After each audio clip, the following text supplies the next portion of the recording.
Ceaseful function.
One, 1, 1, 1.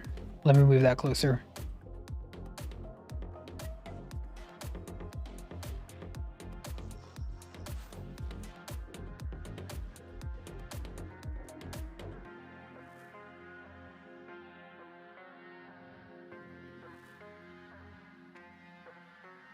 Super Voximus. We meet again. You're still awake?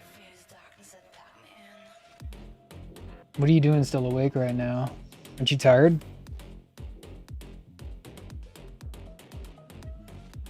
Instead, you're tuning into Superior Spider, seeing what kind of foolery he's up to on a Monday.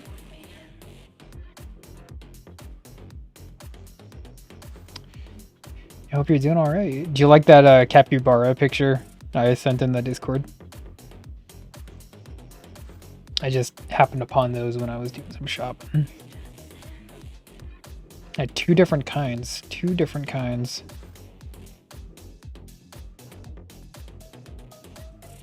I was thinking they must be growing in popularity a little bit.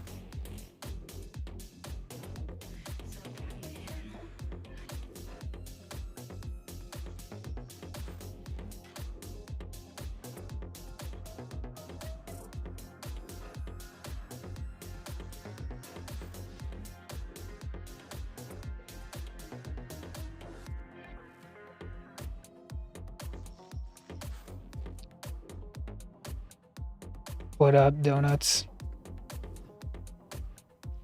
What do you mean hi also? We said hi before stream started. In the starting soon.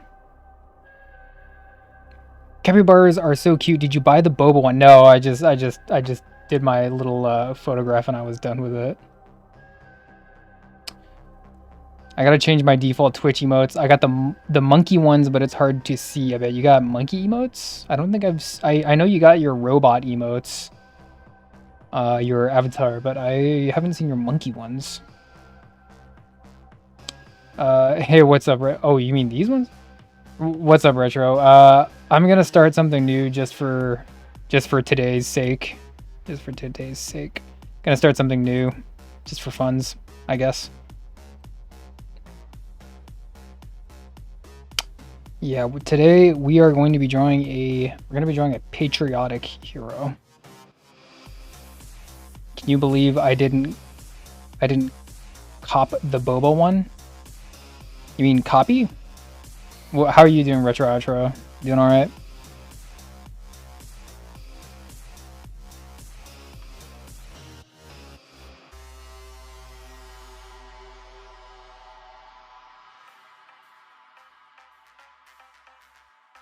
Folding laundry. Oh, that's...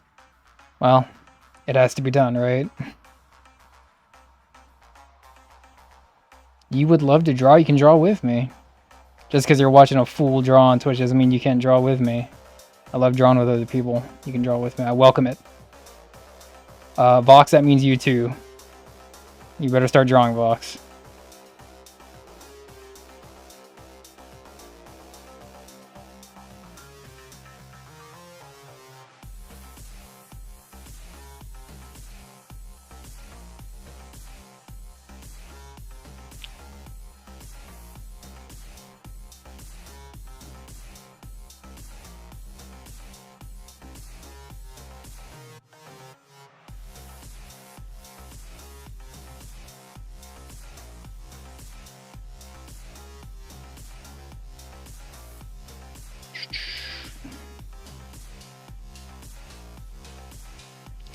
Doing good. I caught this very interesting live stream with the owner of Dynamite Comics last night. Ooh, really? Did he have anything good to say about the state of Dynamite right now? I hope so. Dynamite. I don't think they're. I don't think they're publishing anything. What are they publishing right now that's like really noteworthy? I thought they had at least a couple.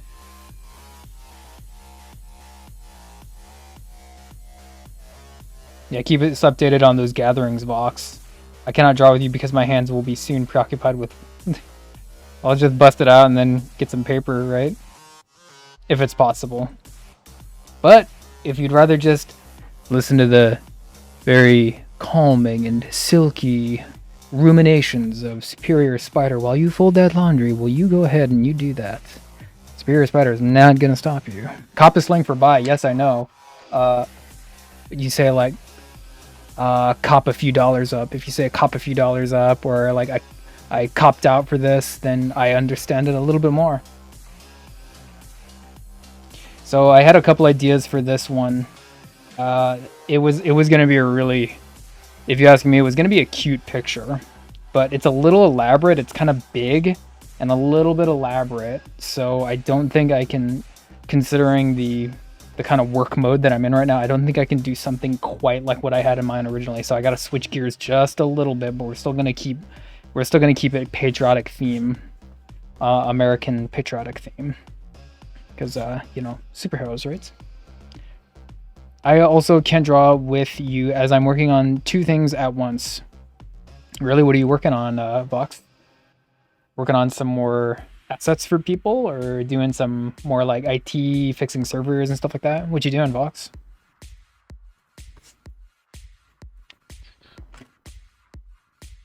Okay, we're just gonna keep things like a little bit simplified. I had something elaborate, but we're gonna keep things a little bit simplified.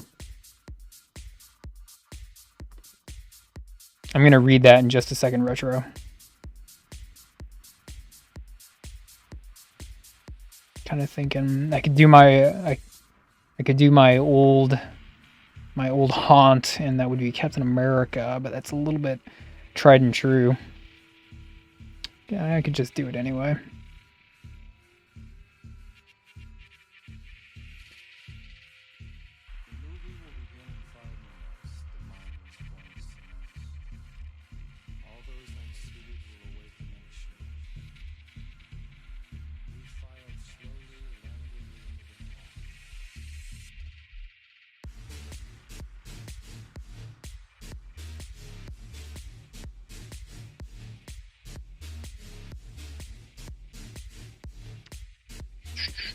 One thing to note is that when you actually start turning over a couple rocks, you start to actually see how many dorks there were flying around in capes and whatnot back in the day. That's not a bad thing, though. I actually like it.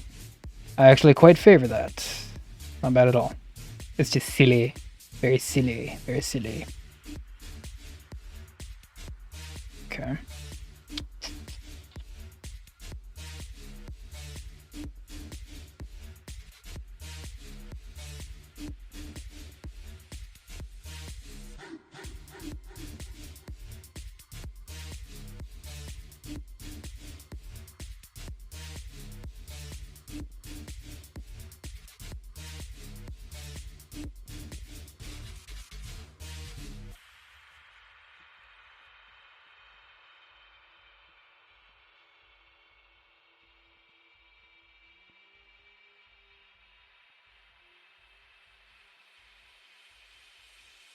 Yeah, I think there's a couple of candidates, but I kind of want to just keep things cap. So we'll go up here. Maybe for a different day. Richard was saying he was kind of rambling, but so much hot gossip about the comic markets of the late 80s and the 90s. More the business side, since he's not an artist or writer, so most of the information was new to me. Yeah, so he was just kind of going off about how the market was different back then. It's a different market now. I'm not going to deny that. Hot goss. I'm fixing engine bugs. Okay, and making a cutscene for Blade 10. Ooh, cutscene. So that's like pretty taxing on your computer system if you're like rendering a whole 3D cutscene, I imagine. Probably takes a long time to render. Okay, we'll do it. We'll do a simple. We'll do a simple cap today.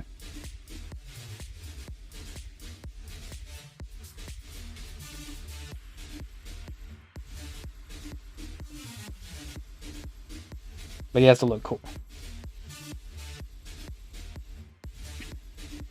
I guess, you know, one thing good about drawing Cap is he's being seen a lot these days because Marvel Rivals just came out and lots of people playing that game.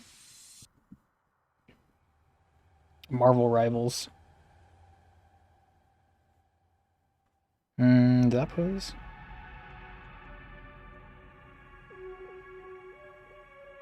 Actually, let's just make them. Let's flip it and make this up here. Is there a little bit, Donuts? You have to let me know if there's like a little bit of a flicker on the camera that I'm using. All the cutscenes in Blade of 10 are rendered in real time. Thank you, Donuts. You're the best. Donuts is the best.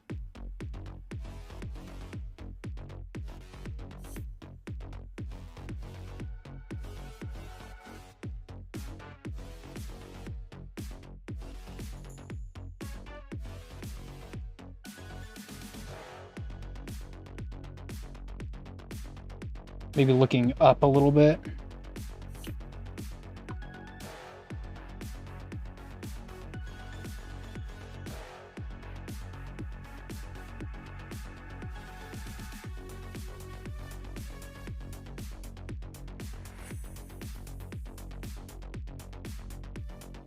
Small, hardly noticeable. Spider Boss, I think it's okay. Is it okay?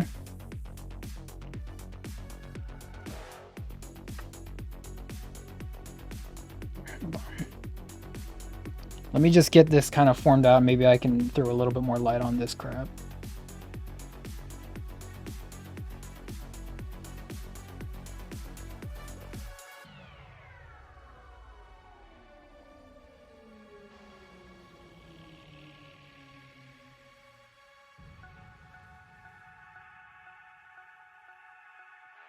So you're rendering a cutscene in Blade of 10 right now, but you're also fixing an engine bug. So that also sounds like it relates back to Blade of 10. So you're not doing anything for like a client right now, just doing like personal stuff. Because if so, it's like that's not necessarily drawing, but you're still doing something creative and you're putting effort into something that you're making.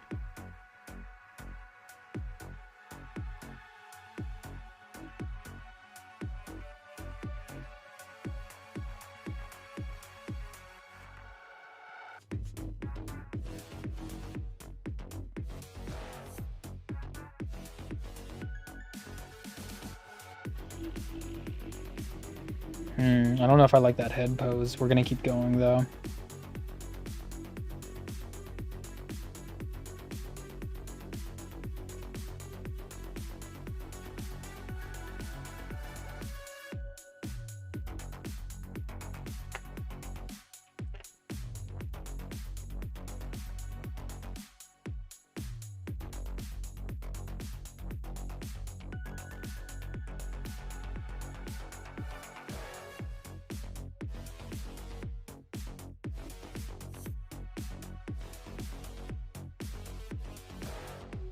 Oh, you know what would be kind of better? Hold on, I got a small idea. Family gatherings are fun. Hope there's lots of food. Lots of food? Do you have a favorite Christmas food, Donuts? Or anyone? Favorite Christmas food? I know with Pain Alien, it's eggnog. You're kind of talking about that last stream.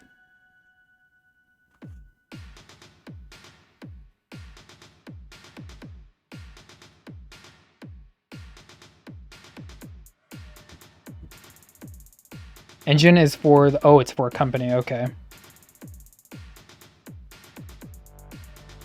Doing for Christmas? I think you already asked us that.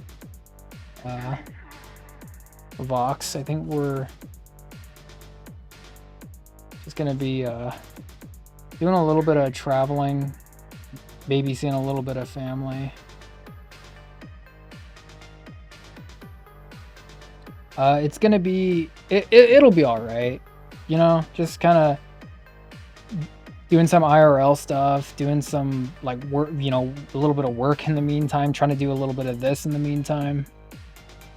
Traveling, I'll probably make food to bring over. Sounds nice.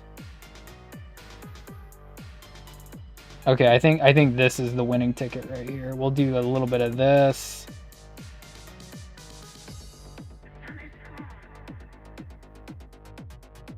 Okay. Hey, Groovy, what up? What up, what up, what up? I like the cookies. I like the cookies.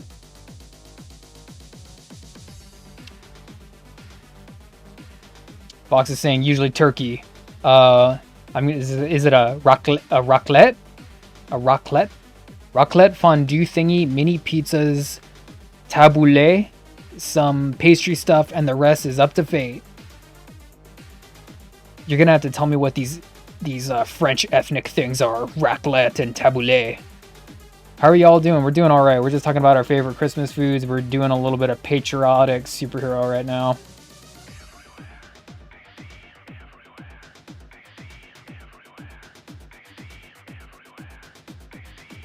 Welcome in, Groovy. Yes, traveling master chef confirmed. Traveling master chef. I actually heard a story about a literal traveling master chef before. It was kind of crazy. Like this guy, he was of course a master chef, and all he would do is just travel all around the country. He'd get on trains, planes, whatever, and he would service veterans. So he'd always go to these really large events where it's like anniversary events for like some war or some memorial or something. And that was his whole life. He was just traveling everywhere all the time, making food for all these vets. Kind of like almost like a catering service, but it's just like kind of an incredible way to live, you know, once you start thinking about something like that. I thought it was incredible. I am recovering from my cold. Oh, good. It's nice to see that even though you got a little bit of a cold, you're getting a little bit of drawing action, and I like that. Fox is saying raclette is a type of cheese. We melt it in a special thing similar to a fondue machine. Tabbouleh is a Lebanese salad. A Lebanese salad? That sounds interesting. What's in a Lebanese salad? Lebanese salad? Is there like some kind of... I want to say like some kind of... maybe a noodle, or maybe like some like honey and nuts or something like that?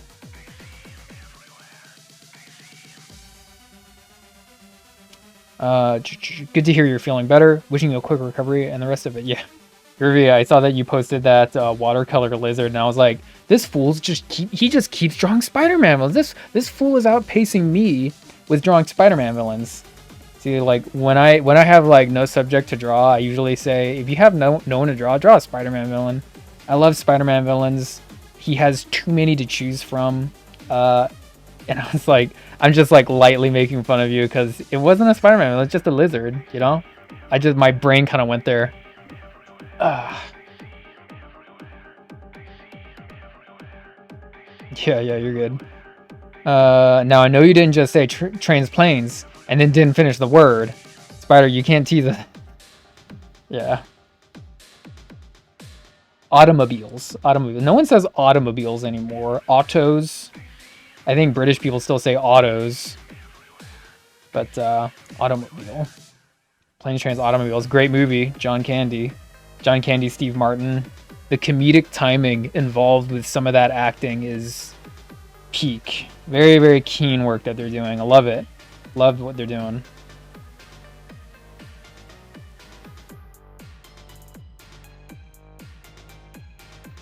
Get this in there like that. And we're gonna keep one like this. There we go, like that. So we're gonna have to move this cuff up a little bit. I know it looks a little bit sketchy right now, but things are gonna come together here real quick. Don't you worry, people. So right here we got a wing. It looks weird. It looks like a Burger King, right? Burger King. Kind of a different kind of patriotic hero, right? Let me see. Do I want it this way? Or do I want it this way? Captain Marvel got some big earrings now. Big earrings. That's going to be the ball. That's going to be a ball. I wasn't thinking about Spider-Man villains, but now you said it. Yes, it was intentionally. Yeah. Trying to, like, backtrack a little bit. Like, yeah, that's exactly who it was. Spider, how did you know? Yeah. So happy. Steve Martin was an amazing... Yeah, still is amazing. Steve Martin. I love his delivery. He has kind of that ironic, a little bit of dryness to it, but not super, super dryness. I love it. I think he was very well casted in that movie. So was John Candy. John Hughes movie. It's a John Hughes movie. One of the great 80s directors, 80s movie directors of yore. And maybe one of the great 80s movies of yore. So I think we'll just place it right over here. I don't really know where to place it, so I'll just place it right over here. This is kind of fun to draw, this little shape right here. And then we'll come back in and do that cup. All right, so what's the face look like? Well, let's go in. Going like this. Chin big, right? Always chin big. Try and get some of that muscle action.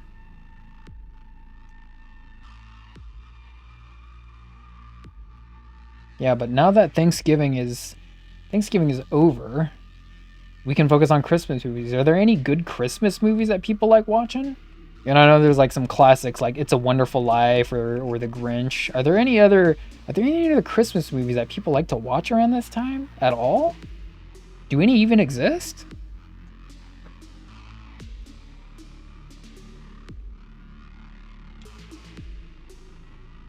Put this right here. Put this like right here. Big bold A, big bold A.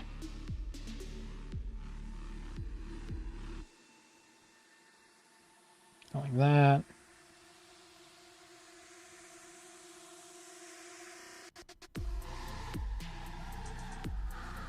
Kind of like that.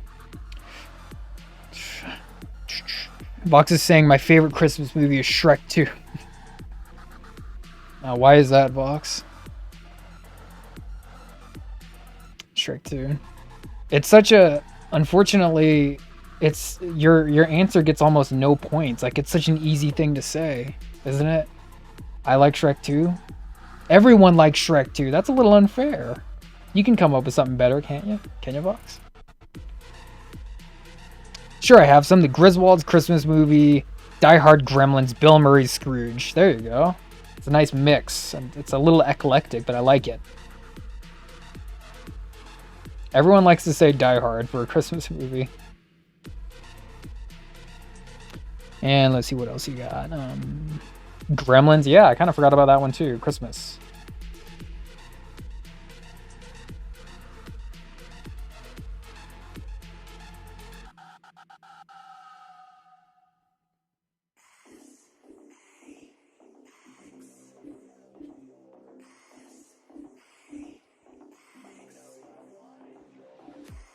Gonna do this. He has a little bit of a laugh line because he's smiling. He upholds the Christmas spirit. Who? Shrek? Because he's green? It's a base. No, it's not. Donuts. Don't encourage him. Saying that you like Shrek 2 is saying that you like, getting paid, on a Friday. It's like everyone likes that. I like Shrek 2. So does everyone else. Fox. I like Shrek 2. You like Shrek 2. Everybody likes Shrek 2. Everybody gets a Shrek 2 for Christmas.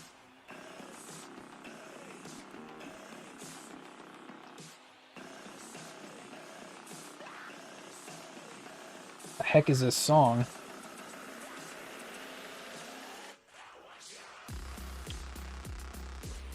Go a little bit deep with the cheekbone.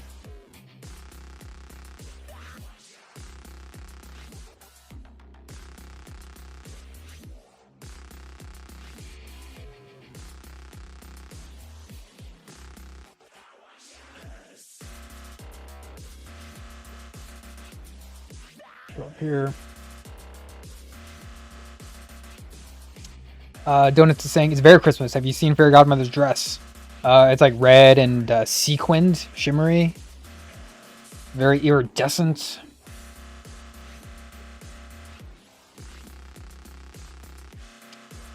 Jealous because I like Shrek 2 more than you. We're turning it into a competition now. I like Shrek 2 more. I like Shrek 2 more. Rabbit season, duck season.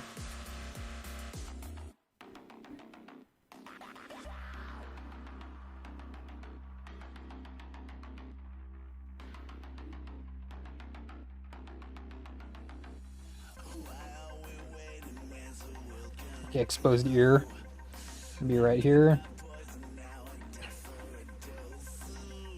Now I think we know why you like Shrek 2 boxes, because you like singing along, right? You like singing along with I Need a Hero at the very end, right? You like singing, I know you do.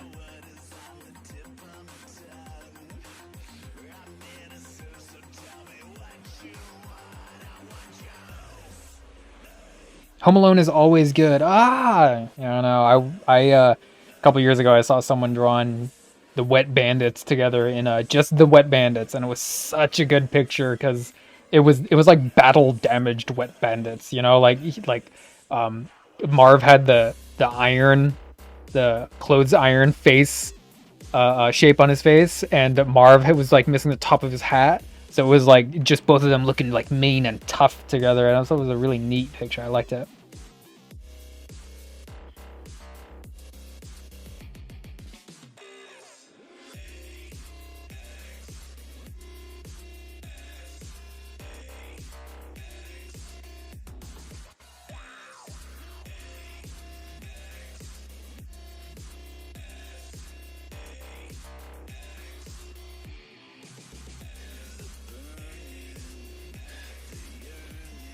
Vox is just like, yes, very Giga Chad, yes, this is a good movie. 2 action movies, Reindeer Games with Ben Affleck and Deadly Christmas, Samuel Jackson. Never seen Deadly Christmas or Reindeer Games, but I know of Reindeer Games. I never got around to seeing Reindeer Games.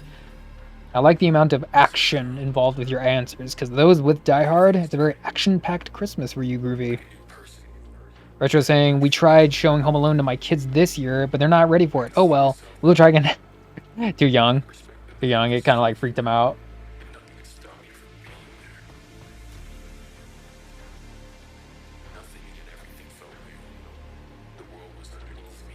Didn't like the idea of being home alone without mom, huh?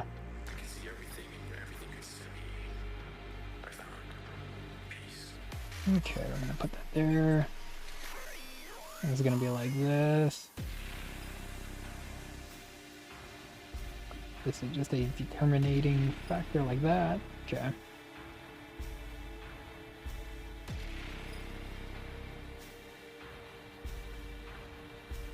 And we're gonna put one of these here and one of these here. This is actually gonna go like this.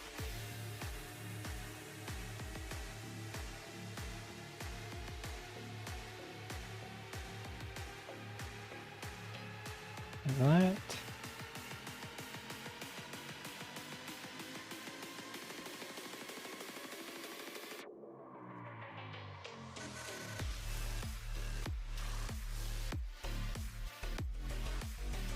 And we're gonna keep this shield over here.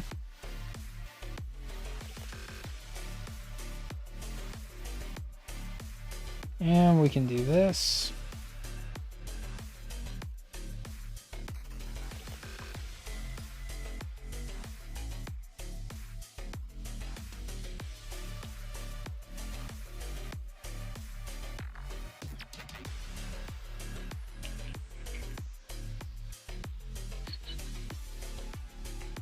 They were tense the whole time, and when Kevin climbed the shelves and broke the tarantula tank, my oldest ran shrieking from the room.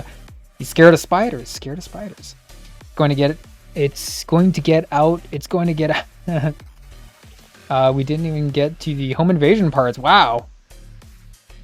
It was the solitude and the idea of releasing tarantulas out into the home that was scary enough. It wasn't the home invasion that was scary. Kind of a scary concept for kids, now that you mention it. Yeah, just roaming tarantulas creeping around the house now that you've released them. You're saying, oh, it's clear. He wants a spider as a Christmas gift. That is clear.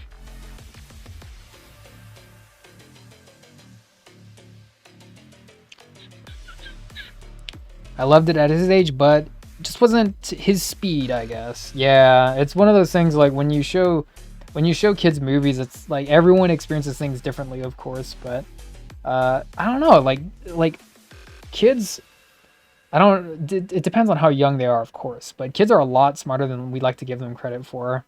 And like picking the right time to show them that kind of stuff is one thing, and then other times they just happen upon something like Terminator or something and they completely understand it, nothing wrong with it. It's just it's somewhat strange. I don't think anyone has a barometer for that, really.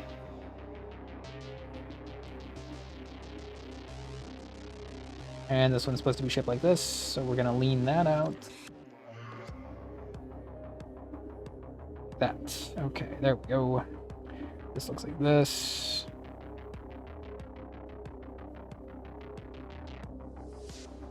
Actually, let's do that. This should be over here.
See, let me catch up on chat.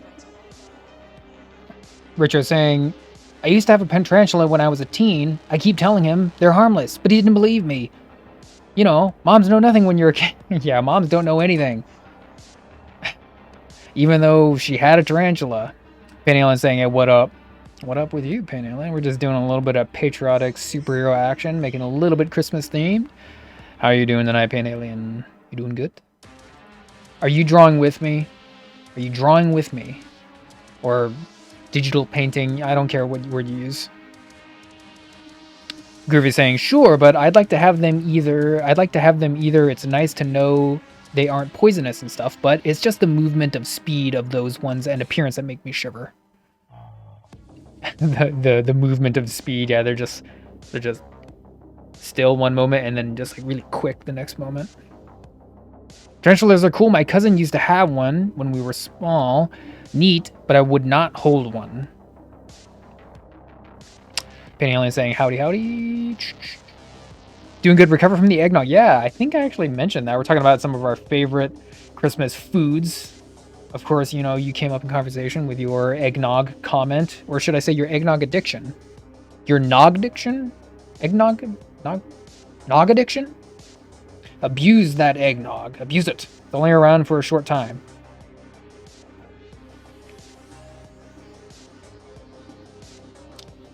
Probably got a little bit stomach sick, huh? But it seems like you are all better now. So now you can recover and drink even more eggnog. Yeah, yeah. There you go. Put that here.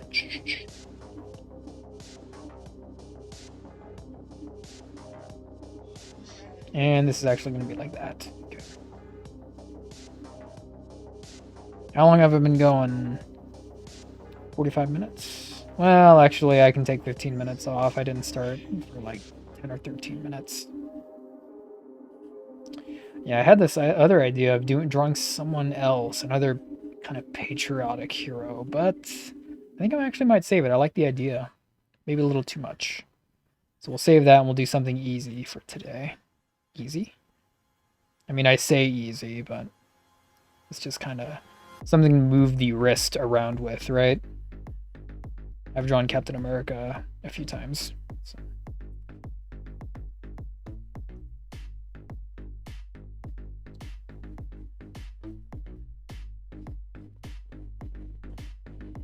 I almost wanted to make him do a salute, but I already drew him with his arm down.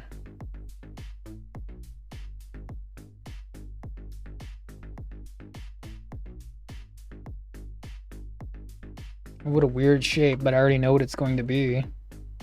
That right there, that is light reflection. Peacemaker. I thought about that one, Groovy. I did think about that one. It's funny that you mentioned that because it wasn't that long ago. I actually went to it was kind of a flea market, and there were tons of people selling every manner of thing. Someone had a first appearance Peacemaker there, and for those not in the know, Peacemaker is actually a really old character from, I believe it's from the 70s, if I'm not mistaken. 70s. And it was first appearance Peacemaker, and he was selling it for a whopping, geez, I think he had like a $300 tag on that thing. Like, he was not taking any cheapness for that Peacemaker one.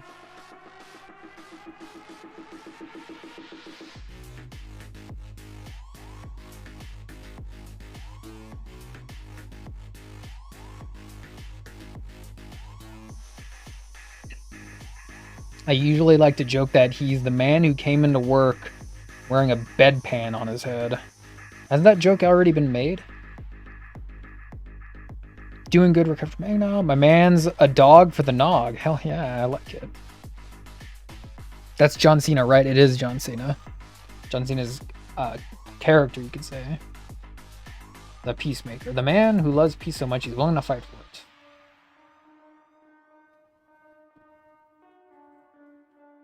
And it looks like this should be down a little bit more, like that. Change the shape up a little bit before we commit some ink. It's gonna be like that. Yeah.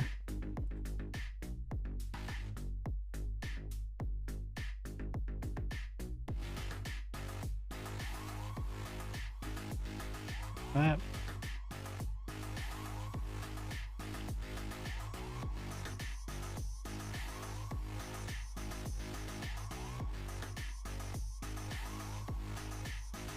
I guess I'll just draw him with his arm down.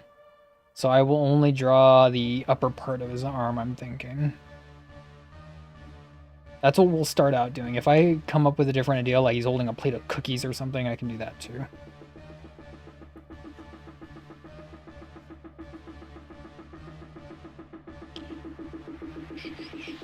What kind of cookies do you think a man like him would like? Like, if you're someone from the 1940s, then you probably like old style recipes, you know, like molasses cookies or something like that, you know? John Cena is the best actor from the WWE. John Cena. You like wrestling, Box?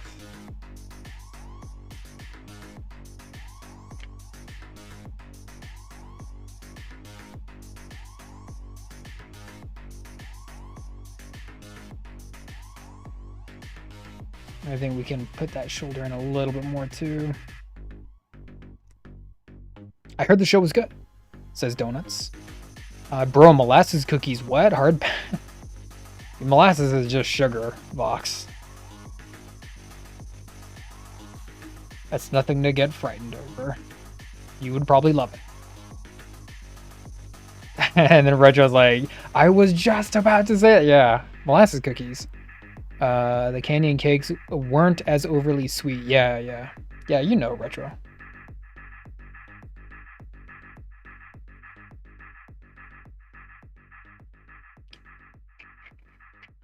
Actually, you know what I think needs to happen over here in this quadrant? Let's zoom out a bit more. Let's get this cleaned up just a little bit. You got to get them at a farmer or Amish Market. You don't want the boxed ones. I don't know if I've ever had the fresh ones that you can find at a market like that. I think I've just had the boxed ones, but even the boxed ones are pretty good, you know? So that's what I mean. It's like, it's one of those like old school kind of cookie recipes that's, I guess you don't see quite as much anymore. So I was just thinking like, oh, maybe he probably likes those old school cookies, you know? Old school cookies, molasses cookies.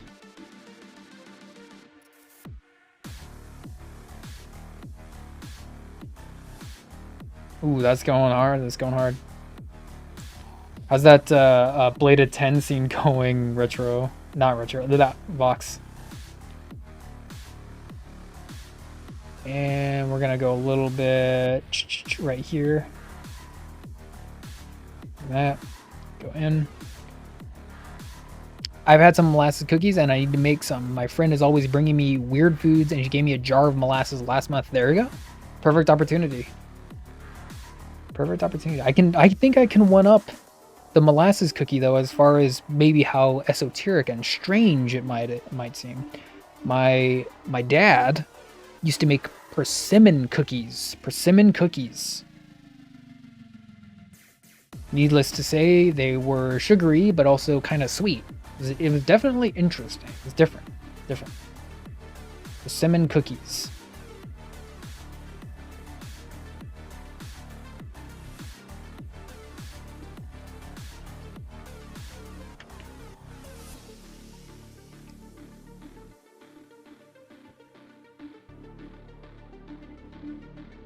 Fox is saying, it's going okay, but I can't voice act for a while, so I'm gonna have to touch it up once I sing audio. And why can't you voice act?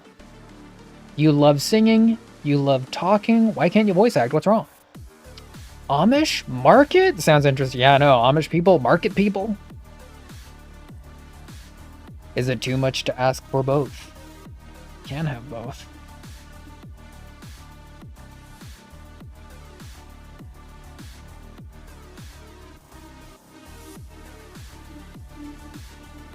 Like that. It's gonna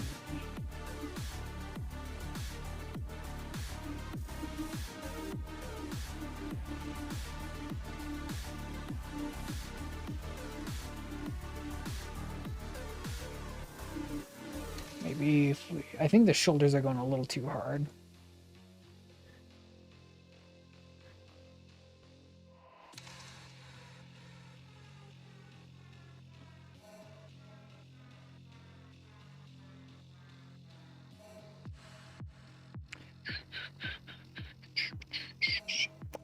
Let me see.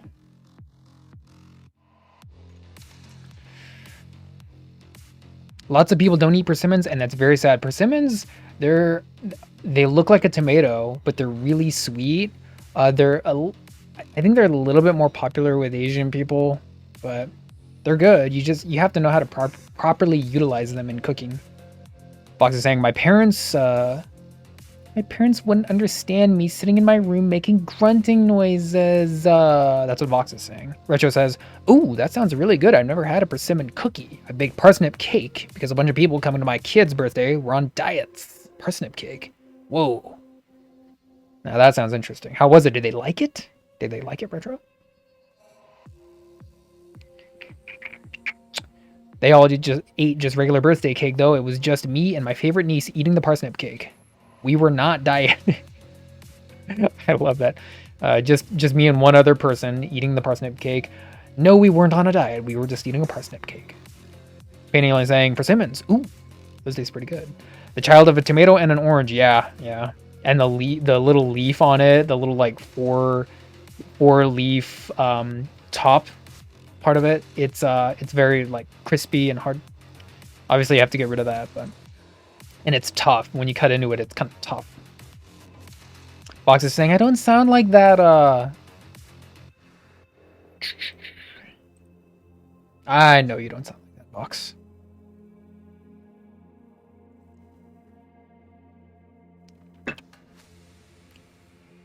Well, I hope you can do your voice acting soon. It's cool when you get to do that kind of work. I like your voice acting in Blade of 10 so far. So keep doing it. I definitely encourage that.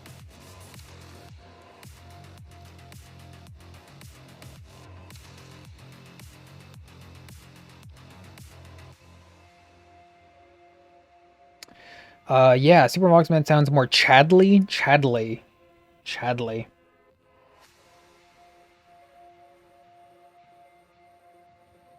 Okay, Box, yeah. I'm sure once you look at enough capybara, your voice, your Chadliness melts away into what sounds a little bit more maybe softer, you know, a little bit more true, you know, like capybara. Oh my god. Maybe like that. Something like that. Jeez, you know what sounds like a good time? Some Lebanese salad and capybara videos. Doesn't that just sound like a grand old time? Maybe a little bit of parsnip cake on the side. Definitely quite the table of foods you have there, Superior Spider.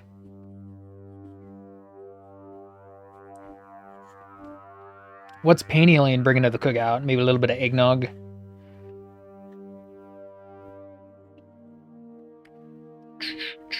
About 2 octaves higher and gibberish petting noises. 2 octaves higher, yeah. Let me see. We can do maybe a little bit of that. And reduce definition. There we go.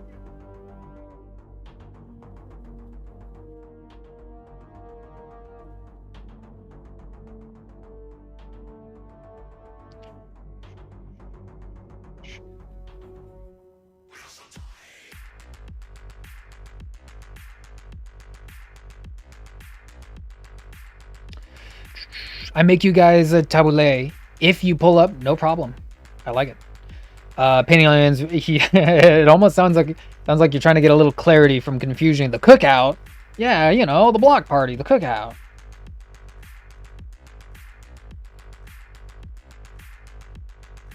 The cookout, you know, the get together. The get together. Get together. Yeah, get together. Is the terminology confusing, Pain Alien?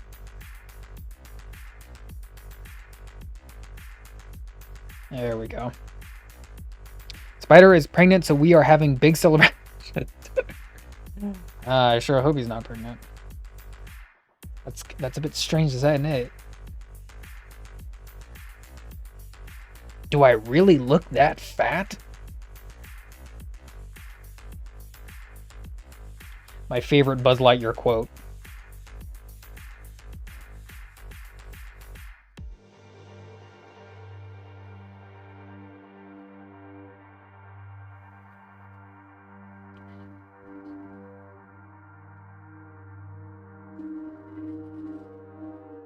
Yeah, it looks okay. It's the mewing? What did I do this time with the mewing? Is the mew affecting differently now? Is maybe I'm just gaunt. I'm a bit svelte. Congrats to Spider. Thank you, Pain Alien.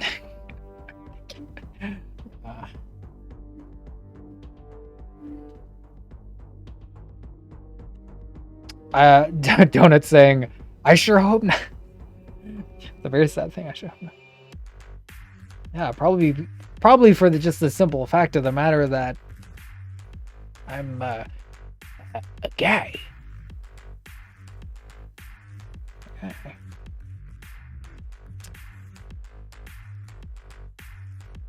I don't feel like being a medical marvel just quite yet.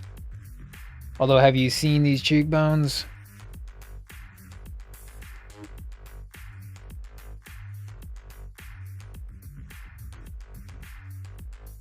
Here, like that. Okay, this is gonna be one of those. I know what this is gonna be. That's more light reflection right there. Okay, here, dark. Almost like this shape right here. Like that. And we don't have to render this part down here. Let's go back up to this bicep. Spider is luckily not a sim, huh? Like a sim, like a simulation. Oh, oh yeah, like simulation, yeah, like the sim game, yeah, Sims. Is that where that's from? Was that in the is that in the game?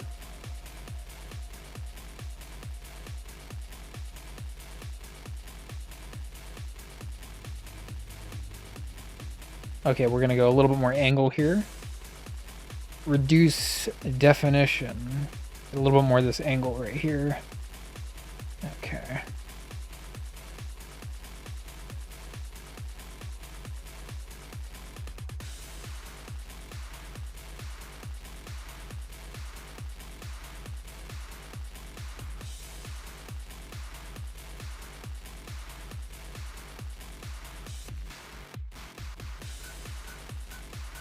Can the Grim Reaper also get you pregnant? What a fun game. The Grim Reaper can get you pregnant? Dudes, it abducted and came back preggers sometimes. I didn't really explain it what. Nah, okay, yeah. Alright. I didn't know that was in The Sims. I've played this much of The Sims. I have not played a whole lot of it. I remember a long time ago, I had a new neighbor move in, and he didn't have a lot of stuff with him, but that was one of the only games he had. And we were neighbors, so we were trying to be friends, and we were playing this game, and he was trying to explain it to me like, you can just like make your whole like world and name all these people. And I was like, oh, okay. So it didn't quite really catch me the way that it caught him though.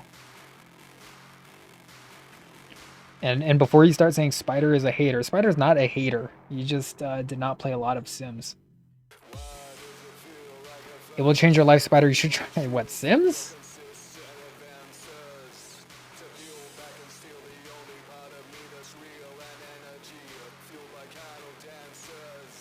What a strange song. Should we change it up? What do y'all think? Is it time for change music? I think we're about ready for some ink here anyway. I haven't been drawing long, but the work looks, I guess, decent. Good enough. Reginald's like, change it! Don't start Sims. It's such a time sink. I've been playing since 2014. Test ran all my baby names and pet names in it over the last decade. Has anyone played Sims Herbs? I have not. Not Voximus. Okay, let's see what we can dig up for music. I think maybe it's something a little bit more jammy. A little jammy, a little funky. Let's see what we can dig up. Something like maybe this.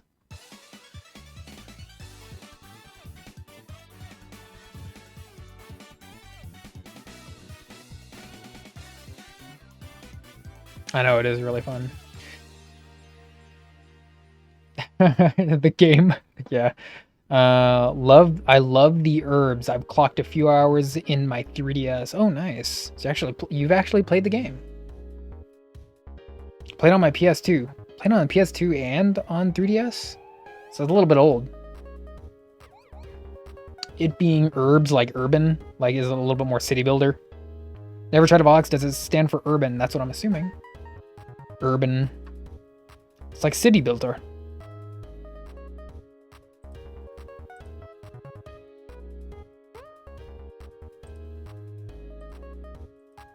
I played when I was a kid, and I remember I used to get scared in the goth train station level.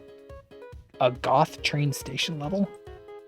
Yes, but look at you now. Now you trade anything just to be in that goth train station one more time.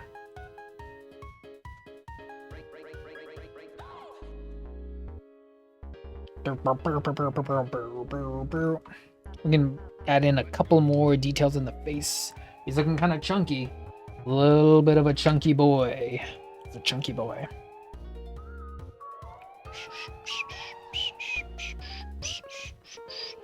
I'm gonna put this here. And the nostril like that.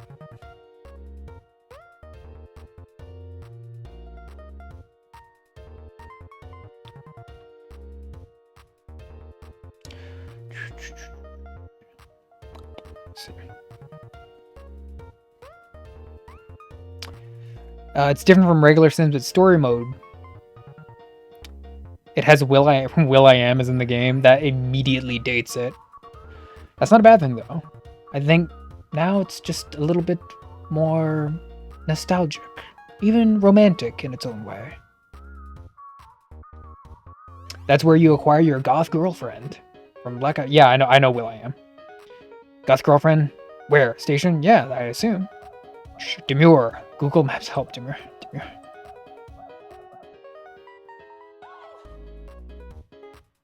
Demure. I hope people are still practicing demure. Are they still being demure? Are we demure? Vox, are you being demure right now?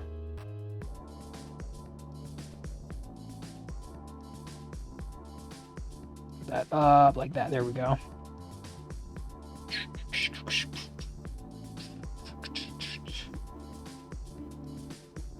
Kind of a big nose. Let's give him a little rhinoplasty.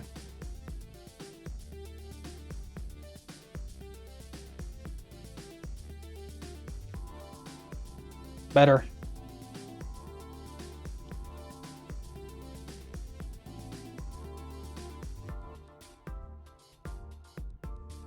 We give him like big funny eyes, maybe. So mindful, so cutesy. I'm pretty demure. Fox is saying, I'm pretty demure. I should know. Penny Alien saying, I wouldn't call myself that. I would not call myself a demure. I would not call myself this thing that you say. Fox, I think you're not, I think, Fox, maybe you're like shy a little bit. Penny Alien, I think you're a little bit witty and sarcastic. Retro saying, my favorite Sim cameo was Drew Carey. I was such a Who's Line fangirl. Drew Carey. Drew Carey's great. He was on the Drew Carey show. Host Price is Right. He was on Who's Line for a little while. That was during the kind of comedic, what do you want to call it? Like the bubble. There was like kind of almost like a little bit of a bubble for comedy in the 90s. It was quite the time. And Drew Carey arose from that era, and he doesn't do any comedy anymore. I still think he's kind of funny though. His brand of humor, I think his delivery and his brand of humor was definitely of the time. I remember watching some of the Drew Carey show, and it seemed like a very not safe 90s sitcom, but it was just well made and it was well received for a 90s sitcom. You know, I don't think they would have made that show without Seinfeld, because it kind of kicked off that lust to have a comedian fill this role for the main character. So Drew Carey kind of came out of that post-Seinfeld zeitgeist, if you want to say. Oh man, the comedy renaissance. Donuts. Penny on saying, I'm not sarcastic. Well, I try not to come off like that. Hey, you're good, Penny Lane. You can say like some witticisms that might be shaded with a bit of sarcasm, but I don't think that's bad. I don't think it's inherently bad at all. Vox is clipping away like he always does. I'll have to check that one out later. I would not call myself demure.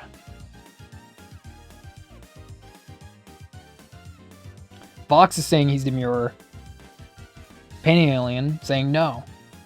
Donuts, are you being demure? Retro saying Cleveland rocks. Yeah, Cleveland rocks. Oh, what an old show. But it's still good, huh? That's where Craig Ferguson came from. Craig Ferguson. Craigie.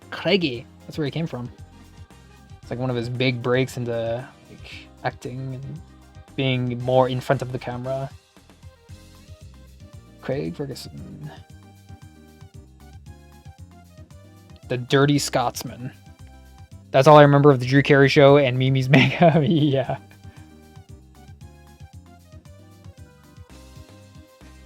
Well, Diedrich Bader wasn't on Who's Line, but I know that other tall fellow, he was on Drew Carey show. Can't remember his name.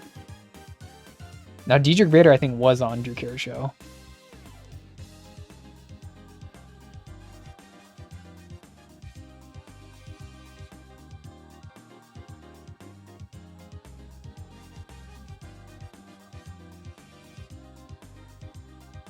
Like, normally I would draw this and I'd give him that classic, like, cowboy, kind of like Clint Eastwood style squint. But I think for now, maybe we'll choose the more soft approach and we'll make him, like, very happy.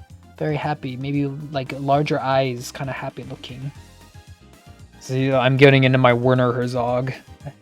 Getting into my Werner Herzog a little bit. Saying like, why does he have very big eyes? It is because the man inside is very happy. Have you ever seen a Werner Herzog documentary? Great clip. Oh, nice. Why does he do this? Why does he dress his face in a mirthful grin? It is because that the being inside is a happy creature, and he chooses to express it in his current nature. Another Werner Herzog is kind of a mad lad. Ooh, he is looking happy. What's up with your feet? They're happy.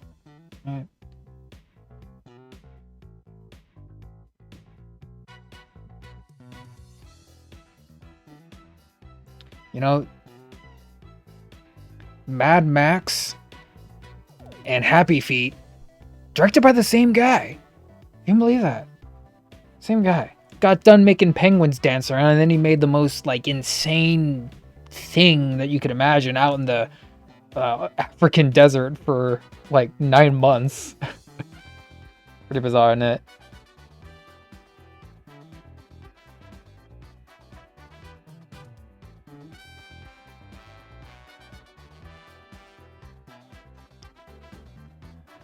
Yeah, George Miller, Fury Road. Yep.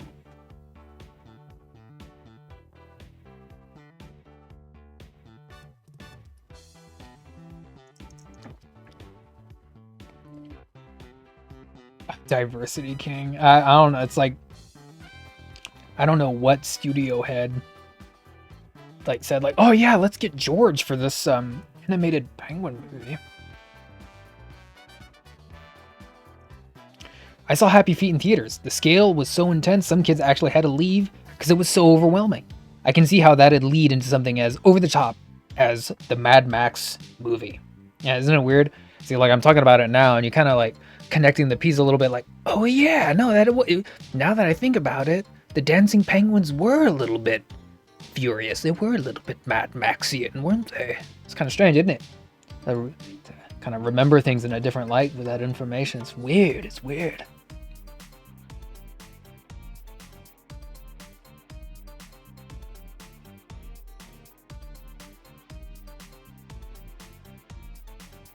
It almost looks kind of like, ugh, like anime style.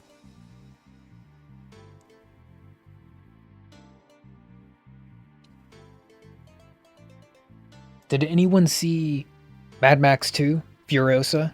It's a Furiosa, Mad Max story, Furiosa. Anyone like it at all? It's kind of being labeled as one of the big flopperoonies of 2024. People saying that we've reached a creative dead end, and proof of it is shown in movies like Furiosa. Oh, what a harsh thing to say. Excuse me. Okay, I've already done this before. This is gonna be like that, that's like that, this is like that. Jeez, he almost looks kind of like Street Fighter art. Street Fighter artist.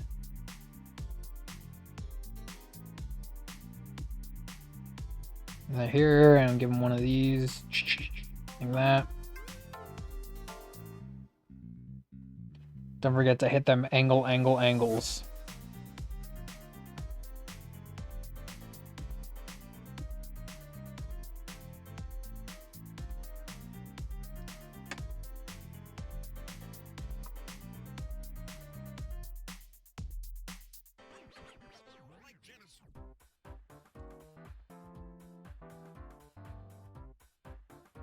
Oh. Look, the pencil is so short that it's like hiding. It's hiding in the pencil grip now. It should be like out here. It's getting a little bit down to it. Unfortunately, you can't get, this is an old pencil. They don't make this pencil anymore, and I looked up how much it was on on eBay, because I don't make it anymore. And an untouched box of this pencil, it was like 50 or 70 bucks. It was crazy. I did not understand why an old pencil was that much. To compound the confusion, I looked up a review for this pencil. Yes, there's actually a review for this pencil. And I'll skip to the end. No one liked it. No one liked this pencil except for me and a couple other people. I love this pencil though. And so I'm thinking, like, is it just like this, I don't know, highly sought after pencil now? Because it's like only a couple people like it. Kind of sucks for me. This is the last one I had. I had a couple of them and they're gone. Okay, that looks better. Getting there. And we're gonna do the top of the shield only, like this, that, and we'll do the star.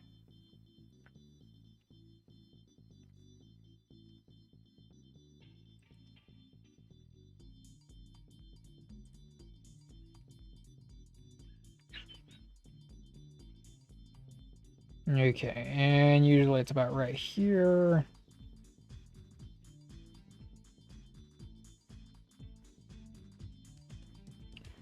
Okay, don't forget to make your concentric circles even, everyone.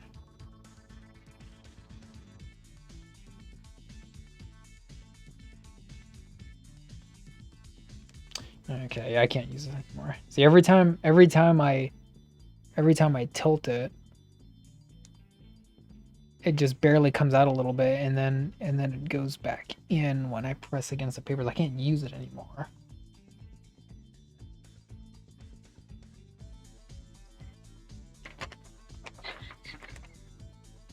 That's why we have extras.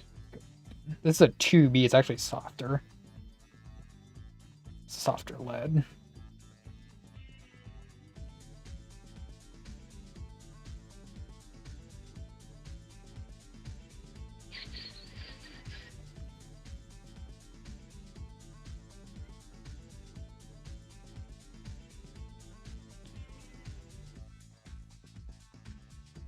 Okay, so that is blue, red, white. Okay, red. I got them all. And the red can be like this. What are you doing, spider? Like that. Easy, easy, easy.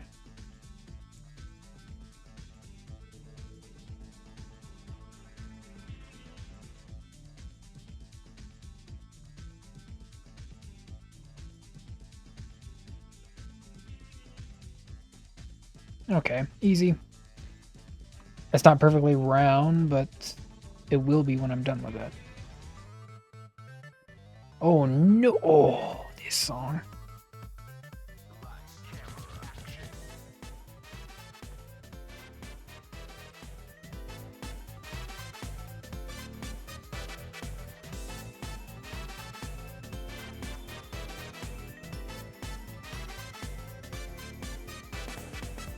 Okay, inky. Time to get inky.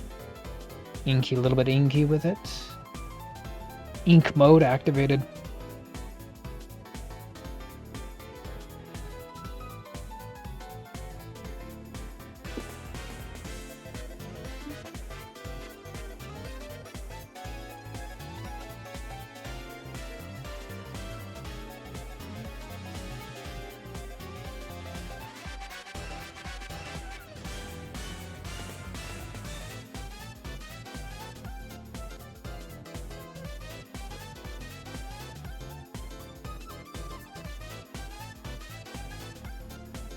Sure we're using the right tool, right?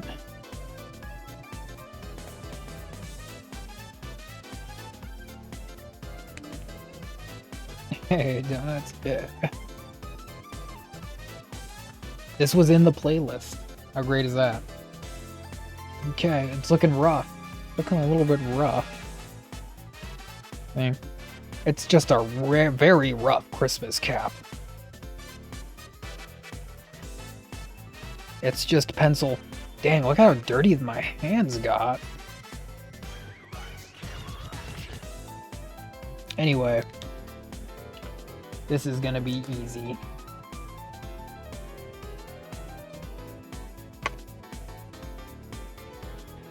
Yeah, let's use it now. Where is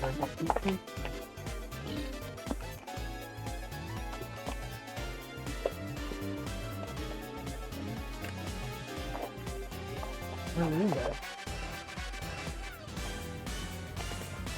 Oh, here it is.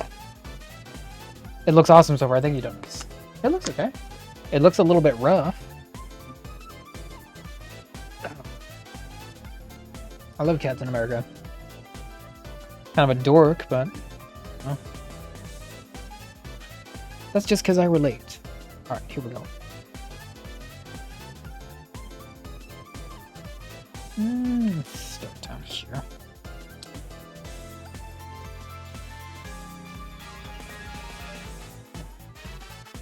I didn't know George Miller made Happy Feet so intense that it actually made some kids walk out.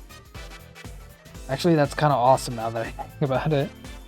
K9 saying, good thing you're not wearing a white shirt. A white shirt? Why? What do you mean? What were you talking about? Because I would, like, blend into the light? He's talking about Pain Alien. Are you making some sarcastic comment again?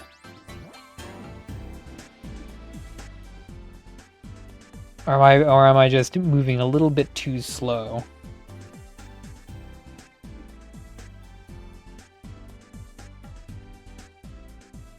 I mean, my shirt has some white on it.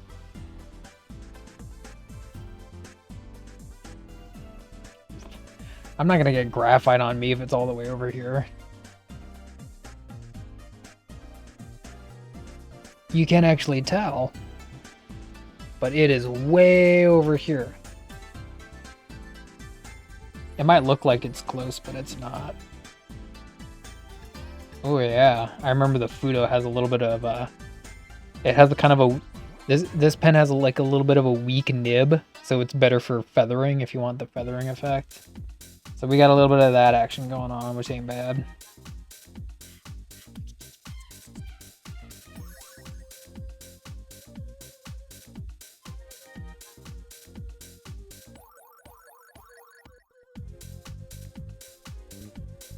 It's kind of funky.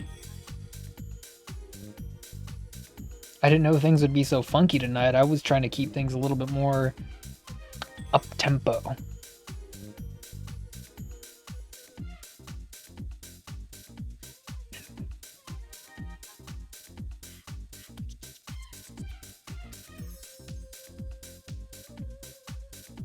Captain America, so you got smudges on your hand, you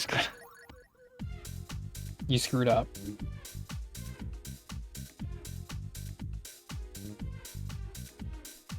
What is it? He says, like,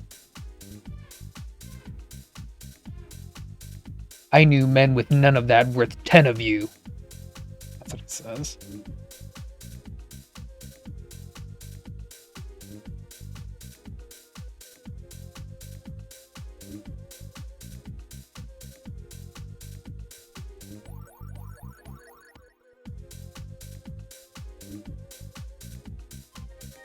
Okay, and I think we elected to do... Is it... I think actually we should switch it up. So we do this side. Like that. Yeah, and then we do one of these. Yeah, okay. Let me get a little bit of detail in there.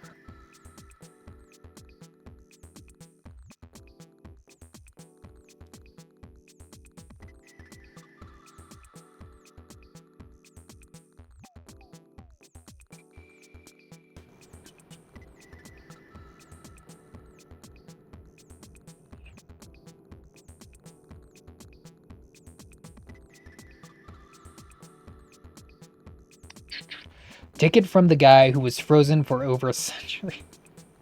Frozen for over a century.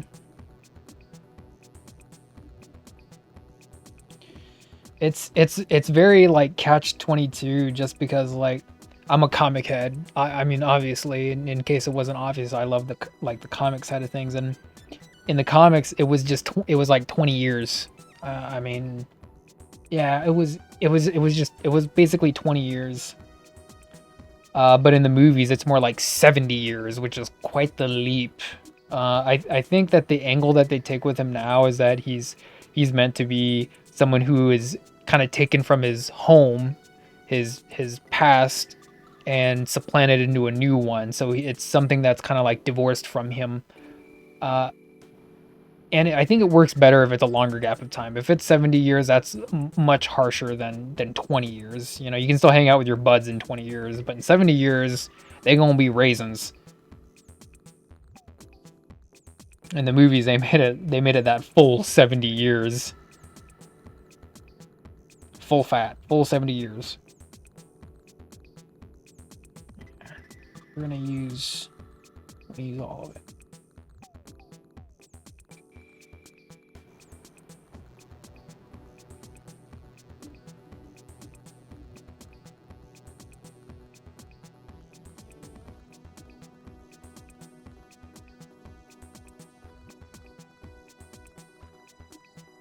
Okay, don't go too into that. Let's just do this.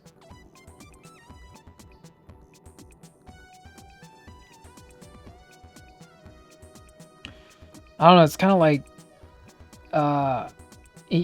some people I just don't think get the character. Some people just don't get him. Like a lot of times like you see people and writers try to make the attempt like he's still a young guy, but because he's Captain America, he's meant to be an authority figure, so they kind of give him this air of austerity, which doesn't fit if you're also trying to make him a young guy. And I think that's probably one of the biggest inconsistencies people kind of have about him.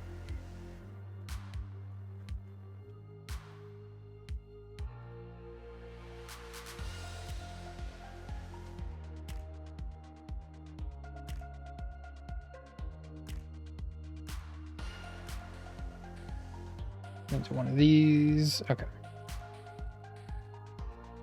And one of these.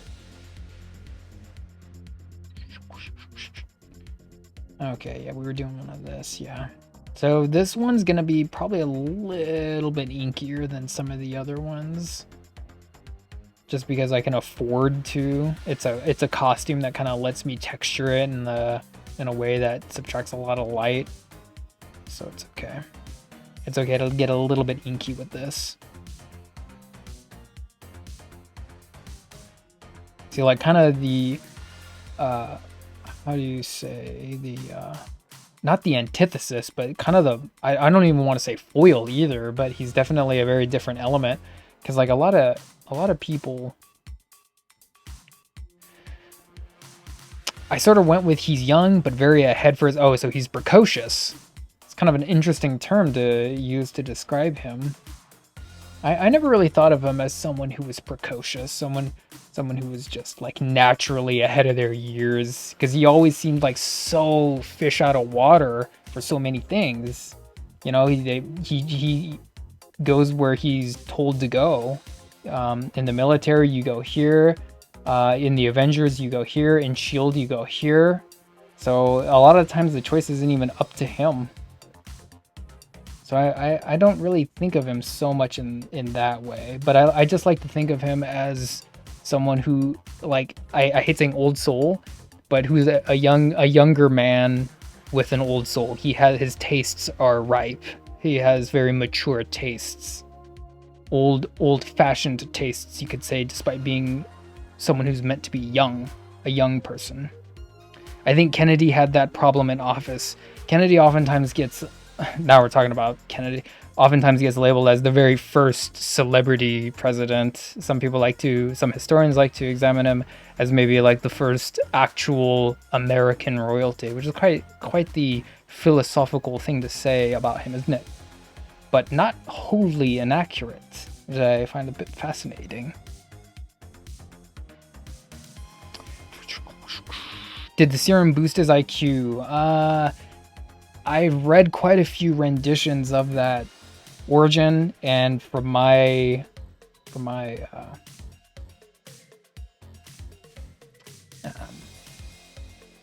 dip, my journeys into all those comics, I can say no, it did not enhance his IQ.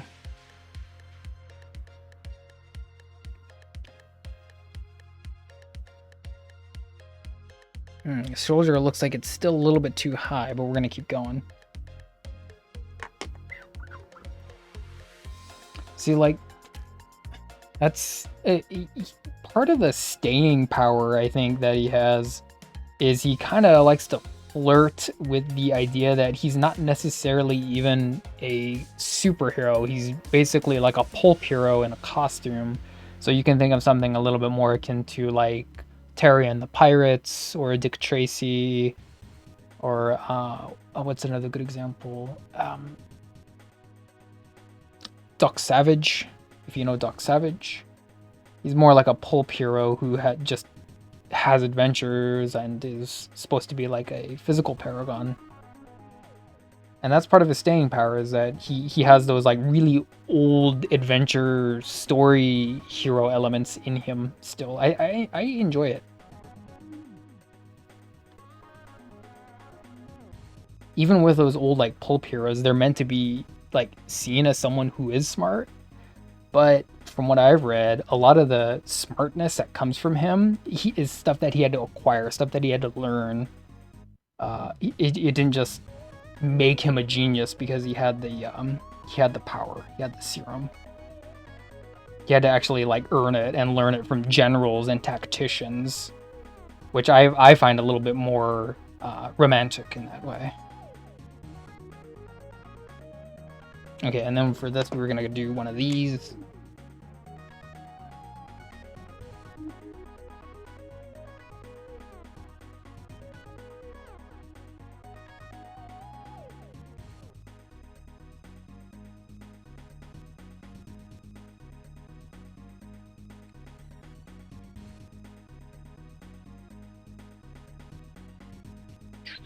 There's something very, of course, American about saying something like that, because he's supposed to represent, you know, the country, obviously, and first and foremost, but obviously the sense of manifest destiny of going out and acquiring and earning what you have achieved or wrought. And for that would be like his intelligence. Like obviously he didn't earn his body, but he earned his intelligence. He earned his right to be a tactician. He earned his right to be an authority figure because he worked hard for it. And that's kind of nice, isn't it? It's a little bit better than, oh, I guess I'm a super genius now. I guess I'm Wile E. Coyote, super genius now.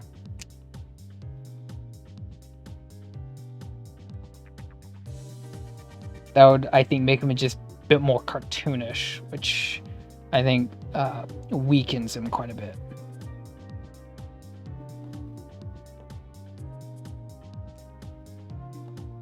And then we're gonna go here. Yeah, we're gonna do one of these. And that one right up there. Let's just double check the costume.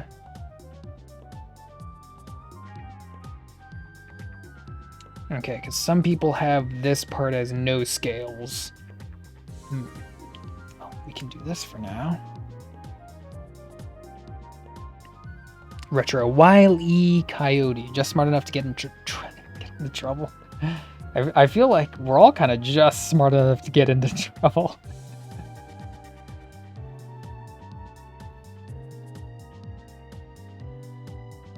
He was just smart enough to make it like cartoonishly disastrous.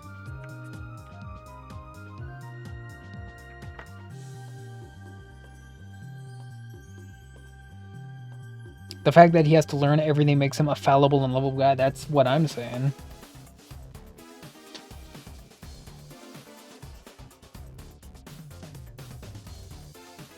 Makes him a little bit more relatable, I think, which I like.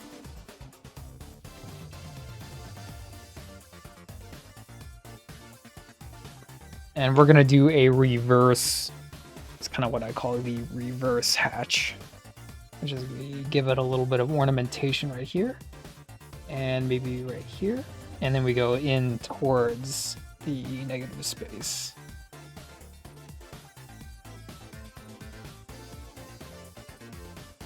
Like this.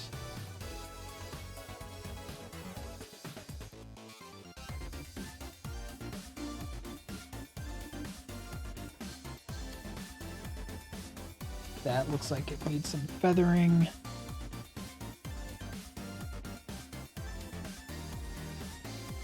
Oh no, it's the Fudo, isn't it? Hold on. Wrong pen.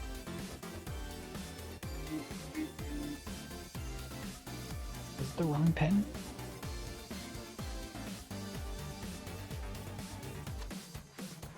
No, it's not that one.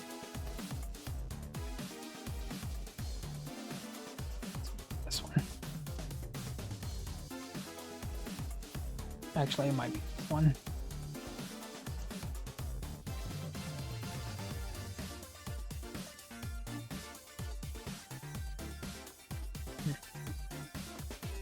I agree. It's just, you got to be pretty smart when going up against Iron Man is all I'm saying. Got to be pretty smart.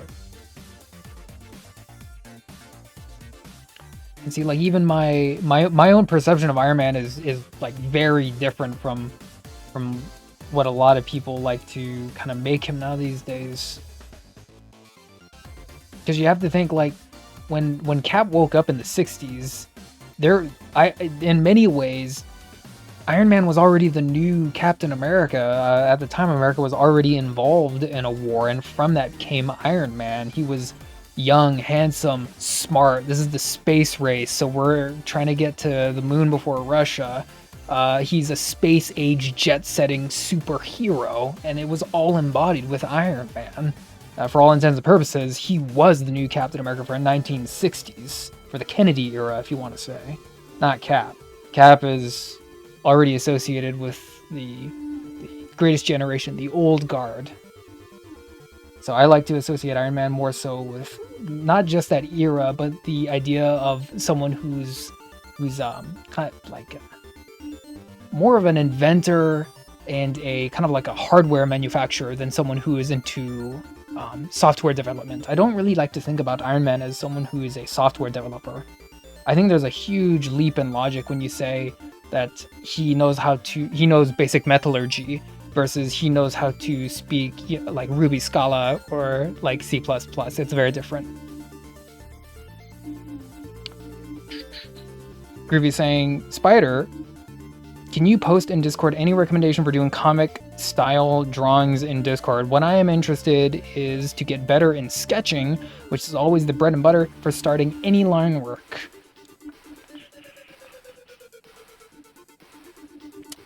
I want to do a little bit more sketching, huh, Groovy?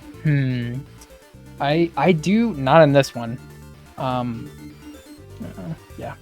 I do have some sketch pages. This isn't one of them. I do have some sketch pages, but the sketch pages that I do have, they're all just gesture work and line work. So what I do when I try to make a sketch is just looking at, excuse me, shape language. I look at a lot of contrapposto, which is like an old like Renaissance technique of making the body S-shaped. You can learn a lot from that. And that's kind of like what I like to focus on. Sometimes I like to get into a comic book and I take one page, a whole page, and I draw every panel from the whole page. So that's also kind of helps you out a little bit. It helps you understand some of the kind of movement.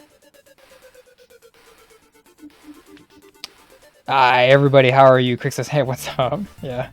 We chilling. We're doing a little bit of can you tell? A little bit of Christmas cap.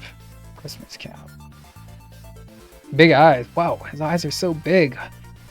His eyes are so big. Why is he so happy? We're going to cut off. I think we're going to cut off. I drew a little line right down here. This is where we're going to cut off the picture. I don't want to draw the whole shield. I don't think I need to draw the whole shield.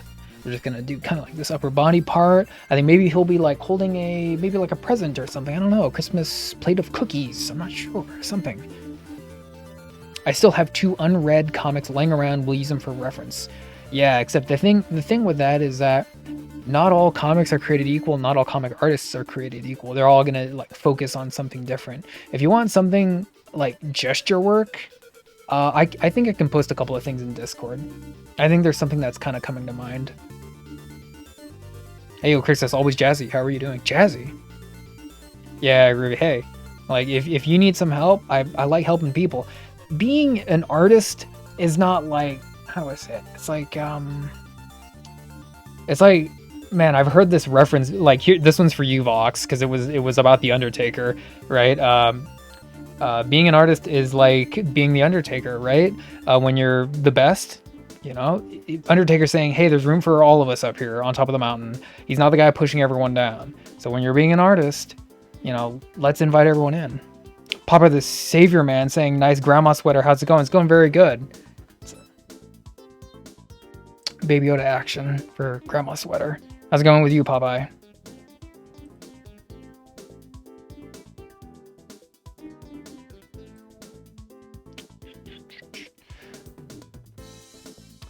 All right, thank you, Jonas. That was good. Yeah. It's going well. What you up to tonight, Popeye? Just seeing what some fools are up to on Twitch. We're doing a little bit of Christmas Cap. A little bit of Christmas Captain America. Right now, we're done with the graphite stage. We're moving on a little bit of inking action.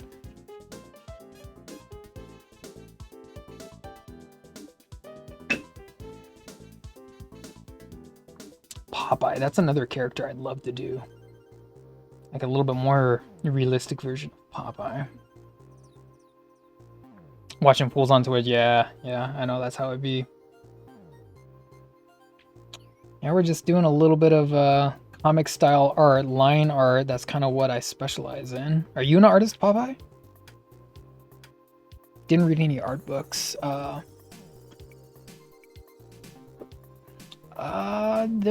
There's a couple that come to mind, but as far as like reading an art book, one that helped me out a lot was just an anatomy book. It was just an anatomy book specifically for artists. So it would go over the different like muscle groups. It would give you only the surface muscles, the muscles that you can actually see. So it was one that was intended for the artist's reference.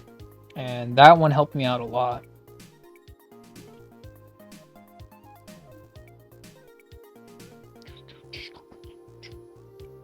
I make crappy music, but really want to dabble in the arts period. The arts, into arts, you mean? Yeah. What are you thinking about doing? Doing a little bit of line art, digital art, painting, anything?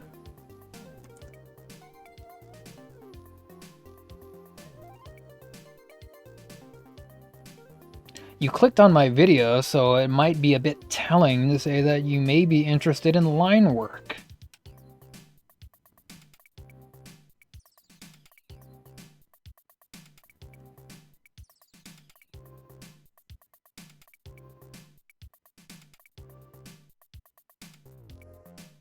Interested in some line work. I love line work. I love line work so much I somewhat refuse to do it on my digital art pad. I can do it. It's just something I feel like I have more control over if I'm doing it with traditional means. What I do is I'll get the lines done traditionally, and then I'll scan the image, and then I'll color what I've done traditionally speaking. Yeah, you like that music, Groovy? Yeah. Thank you. Let's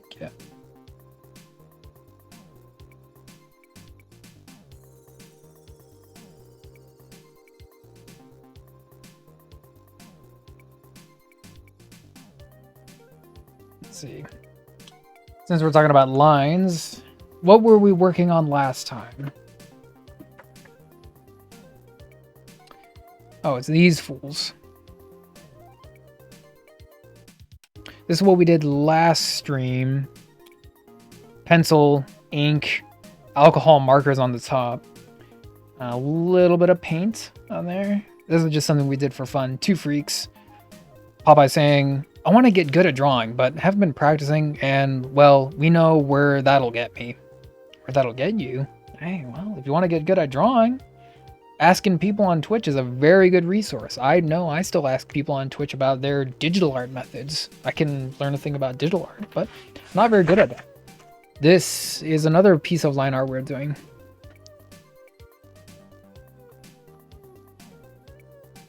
Superheroes, anime, comics, cartoons. This one's a Flash. This one's a little, still a little bit of messiness going on, but it's good. The structure is looking right. The lines are looking a little keen, so that one's on the right track. Oh, what do we got? What else we got? What do we got? Judge Dredd. Judge Dredd.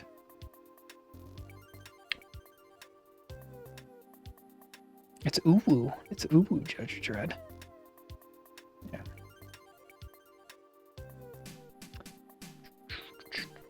Need motivation? Is motivation an issue, or is it just like the actual skill issue of just trying to get some more concrete idea of what to do with line work? Sounds like maybe just the line work.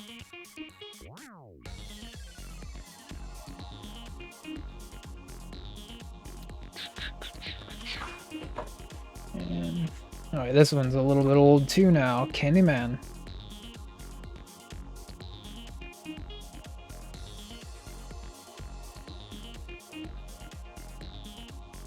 Motivation is the hardest part. It sometimes can be. Papa saying, I always told myself as a kid, I'm not the best. Why try? So yes, big motivation problem. It many times, even speaking from my own experience, artistic inspiration can strike almost out of nowhere. And I can sit here and say things like, oh, well, all you gotta do is sit in front of your drawing pad and just sit down and just do something. Yeah, that'll work sometimes, but it doesn't work all the time, and it doesn't work for everyone.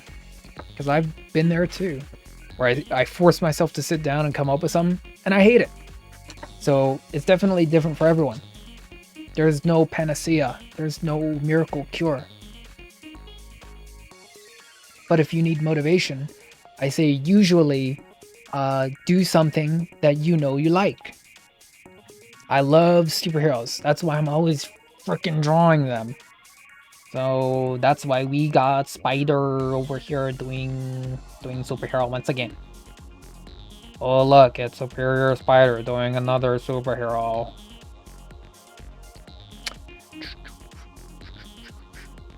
The best is subjective, but I really want to be great at something.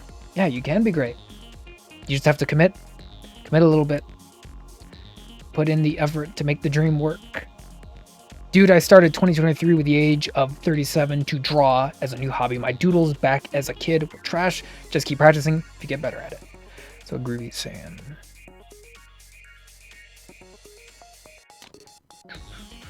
Keep in mind, 99% can't be the best. That said, no one is born with godlike skill without grind. That's also true, Pennyland. Everyone can draw. It's a skill, not a genetical. You have to win. I know, that's a big misconception.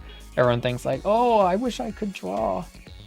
But I had to learn all this stuff that you just saw, all this stuff that you're seeing right now. I had to learn a lot of it. I had to sit down and learn a lot of it. It didn't come easy. Just like Captain America, right? Like we were just talking about. You have to sit down and teach yourself sometimes. Or learn it from someone. It's not just going to be given to you. I love symbols and abstract art. Comics are also awesome. Abstract art is great. It can be a little bit, it has an infamous perception around it now, but abstract art can still be good. I like art that surrounds symbols. I like symbols that you can instantly recognize. There's something great about that. Using it for artistic purposes, I think, is somewhat fascinating, isn't it? Arrows, circles, things like that. Commitment is hard, but liking something is a good start. Yeah, I think we all like something, don't we? Good start.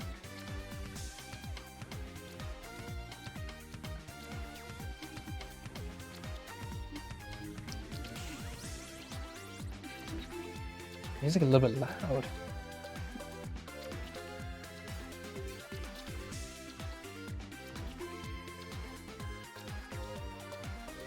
Can you see my nose?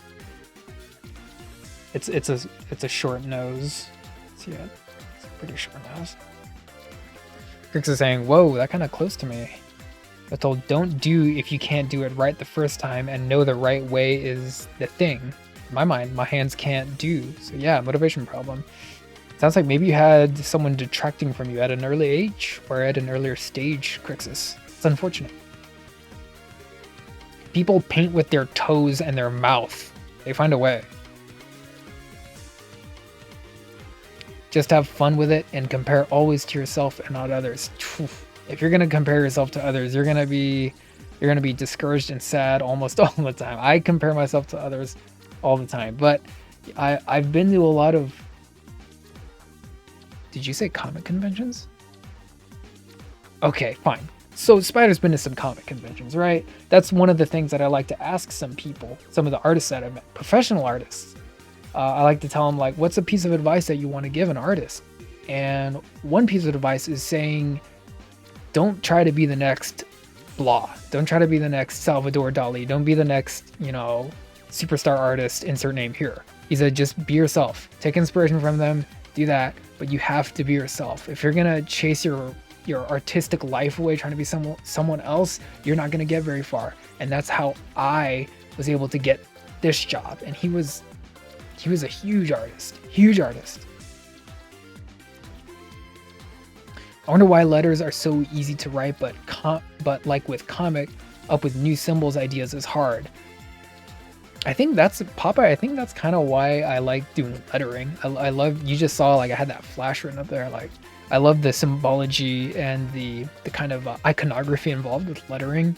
So I think for me, that's kind of where I'm coming from with that. Symbols, symbology, placement of letters, composition, how it relates to the actual piece, the figure. Panel saying that should only be applied and reminded in work/professional settings. Single digit. Oh, okay, yeah, it was a long time ago. Yeah.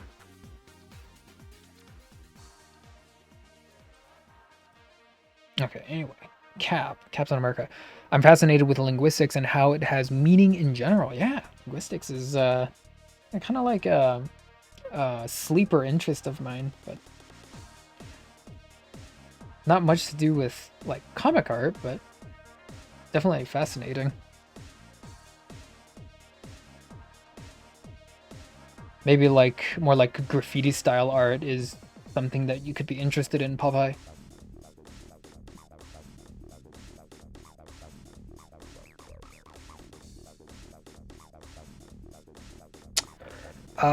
Hey, no one hit that. Donuts, could you get rid of that, please and thank you?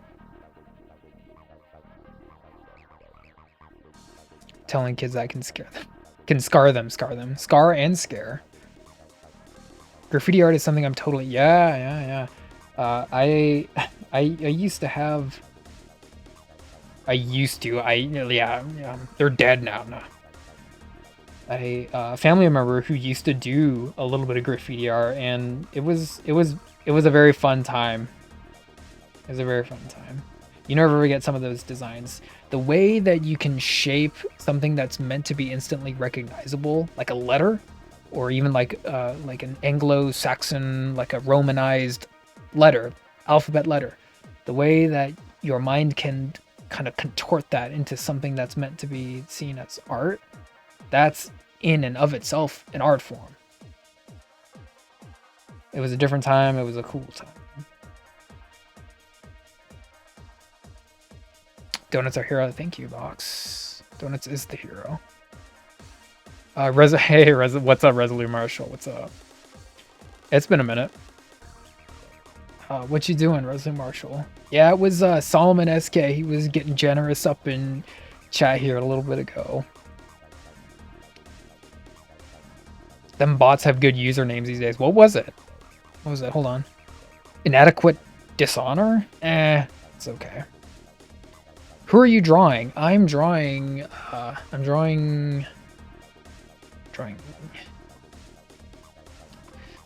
Captain America. Captain America. Except with hat, Santa hat.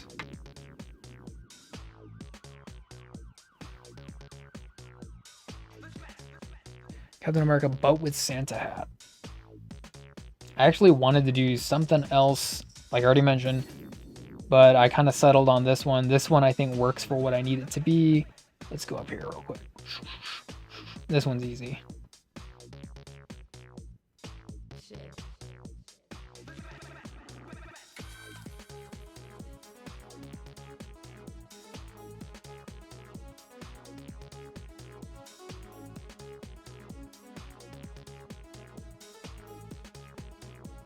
It's another good, another good source of trying to do line work. And I know I say line work, but like you see so much like chunky negative space in here because I'm inking it. But another good book to understand line work, I think, would be called Dynamic Light and Shadow. Dynamic Light and Shadow is another one. And in that you can learn a lot about silhouette and kind of like basically like shadow language and how it creeps into composition and shape language and all these other things. It's a very valuable resource. I still use it now, but obviously, like say for instance, like the forehead, it's not going to be black. It's a blue costume, but because we already know that the light is going to be surrounding him, we can assume that the light's going to be subtracted from places like his forehead. So it's very easy to just color this in with the black ink, which is what many artists do anyway. Bro, last day I ain't sleeping 24 hours, but now I'm fine. Dang, Resolute. I know I wanted to be on earlier. It was just too much stuff going on. Too much stuff going on. Chris is saying, chat, what comic figure should I draw later today? What are you interested to see? I have no clue, as always. Groovy, I would challenge you to maybe draw a girl. Female form. Girl. It's a completely different,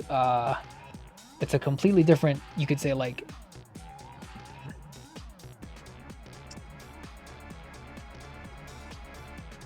what's the word? Bias, kind of a shape bias if you do girl figure as opposed to a male figure. But I think that could be fun. Fun if you try that, Groovy. Griggs is saying, yeah, it started with homework I couldn't do, and they didn't want to deal with the time to get it right. So it went on for years, till they gave up. Now I'm fixing what I can, and I still do art, but not as much as I want to, and not as a healthy headspace as it could be. Art should be a healthy headspace. It should relieve stress. It should relieve stress. But I am motivated. Groovy saying, I am motivated after recovering. Over 9,000. Female form. Okay, we'll do. I will try my best and put more effort in time into it. Yeah, sounds good. Don't overthink it either. Don't overthink it. Like, if you know that it's a challenge for you, don't put these ridiculous expectations on you.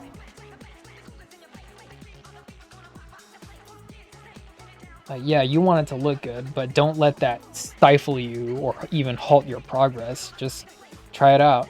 See what's different about drawing a female shape as opposed to something like a male shape, you know? This Captain America right now has lots of structure, lots of definition, lots of rough edges, something I wouldn't use for like a female character. Maybe the right female character, but most female characters don't. Go in here, that's gonna get out like that. Got it. I did Timo inside. Singed? Singed? You did singed?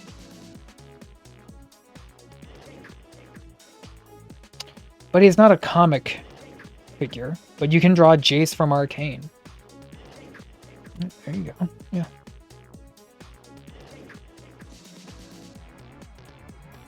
Timo and Synced. I know, that's what I'm trying to work towards. A good habit for good mental health. For me, if I go a day without drawing, I start to get worried about it. I think, oh, I didn't draw today. What's wrong with me? IRL stuff can get in the way, right? But I try to do it every day. Even if I'm not streaming every day, I try to draw every day. Yeah. And like, yeah, you'll have your lazy days, but generally speaking, I try to do it I like to do it every day. It helps me feel better. You have it on Instagram or something like that. Are you talking to me, Resolute? I got my Instagram on my About page. It should be right there. Or you mean the book I was talking about? Or something else? I'm sorry to read that. I'm sure this is not knowing how to be patient with me, but I'm glad you're working on yourself.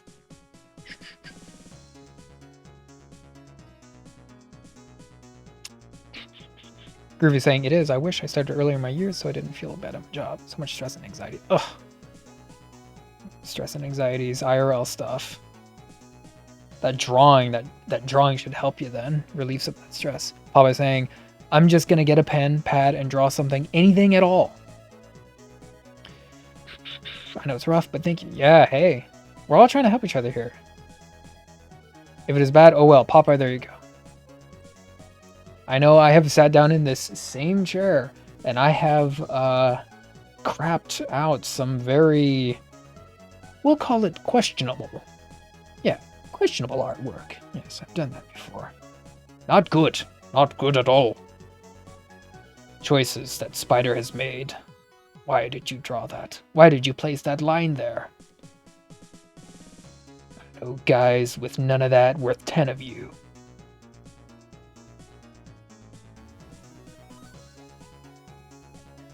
Put the ear right over here. Oh yeah, Popeye, do you got a Discord? If you got a Discord, you can feel free to join the Discord if you want. Get together over there and hang out afterwards when stream's over. Chat, talk about art, blah blah. You know, we can even share our resources, you know? Goes like that. I'm thinking maybe one of these. Like that.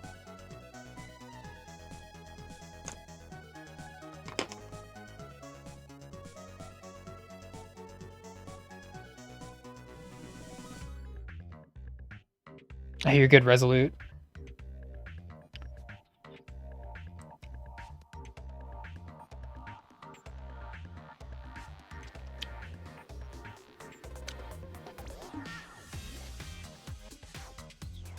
Wow, that sounds like that sounds really nice, Crixus. If you can get up and do some art, that's great. It's just a lot of times when I get up, see, like now you're kind of, for me, you're like kind of breaking another artistic rule, which is if you're not fully alert, if you don't have all of your faculties in check, you're not going to produce something that's good. And I want to produce something that I generally like, you know what I mean? So I completely understand it being used as a method to de-stress, but I only like to do art if I'm alert, I'm awake, I'm alert, I know what I'm doing. I don't like being like, oh, I need my coffee, you know?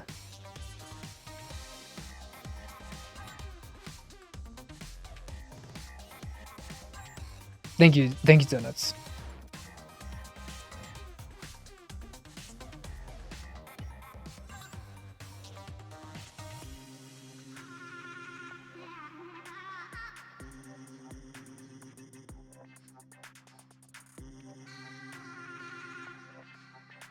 Focus on a canvas and nothing matters at that moment. Yeah, that's right.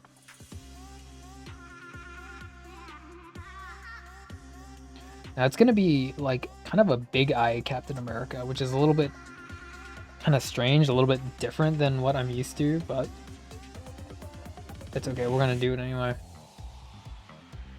And we're gonna do one of these. Put that A in there like that.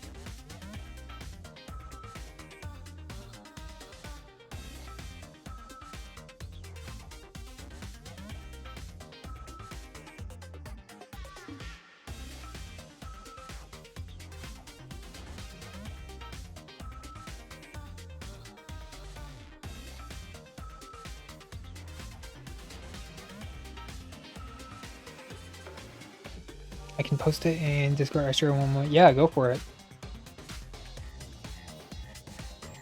How's that Vox? Do I still have you? How's that Bladed 10? How's that Bladed 10 animatic going for you? We're talking about so much art stuff.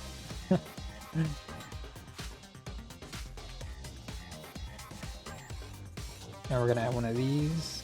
There we go. I like it.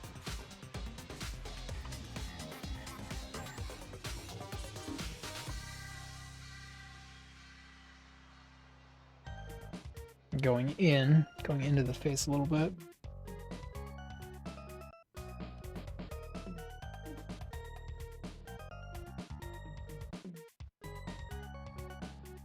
Shield slash.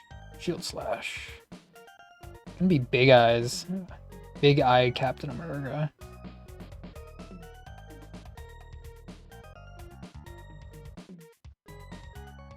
Get that cheekbone. Like that. Get some hatching action in. Go back in here.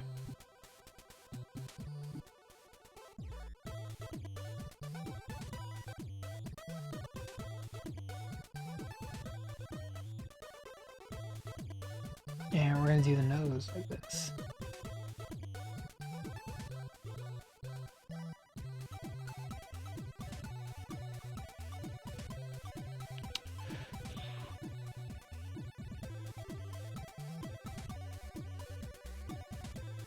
Ooh, that sounds like, it sounds like catharsis. It sounds like artistic catharsis. Crixus.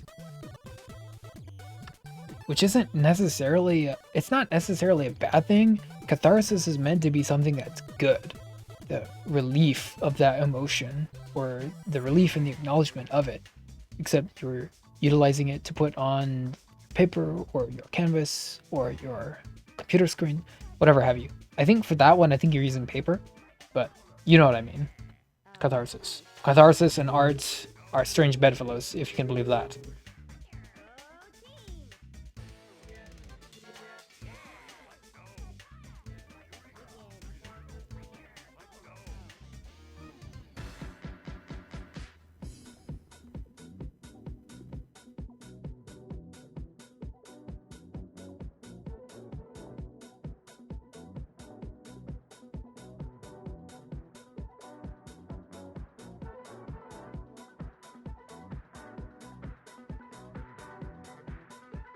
Yeah, Crixus, with you said it was for a long time, 36 hours. Was it the stippling one? Like the almost Seurat style stippling one, I think? Did for a long time. Giving,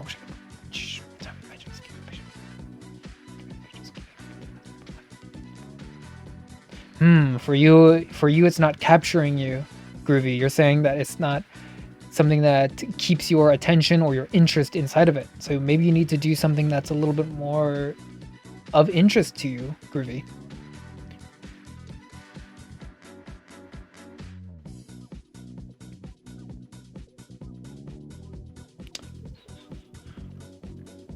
No, I was saying, Crixus, I was saying that it was like that Seurat, that like dot style art that you did. That's the one that you're talking about. The one that you spent a long time doing.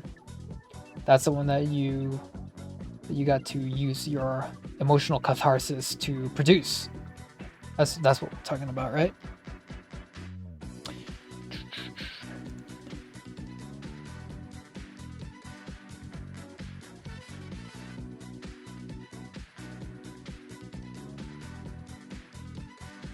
Getting the Highlanders.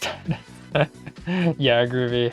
Yeah, I think we all kind of have our own artistic journey, and sometimes it does feel like you're just fighting yourself the whole time. You know, especially now when, now you can look at, artists in Brazil, or artists in Japan or Spain or anywhere, and they're producing this incredible work. And a lot of times it's very discouraging because they're like half your age and they're producing something that's, so much better than what you think you can produce. But that should never be meant to like stifle you. Like I said, being an artist is not, I don't think it's necessarily about competition. It should be more so about helping each other. We can all occupy a nice spot on top of the mountain. We don't have to kick all the commoners down to the foothills. That's somewhat harsh. I think it's just practice. The brain is also a muscle, so I can train it to do even more work. Yeah, you can. Just be careful with what you do with that brain, because sometimes you can't fight.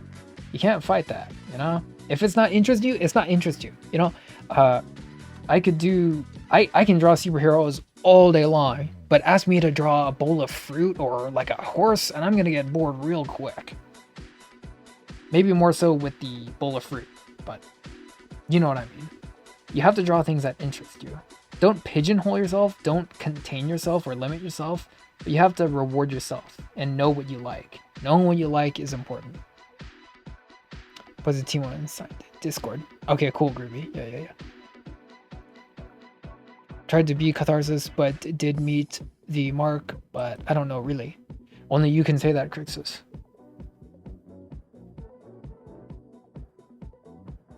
Yeah, it didn't meet the mark. Oh, it didn't meet the mark. Yeah. It sounded like it helped, though.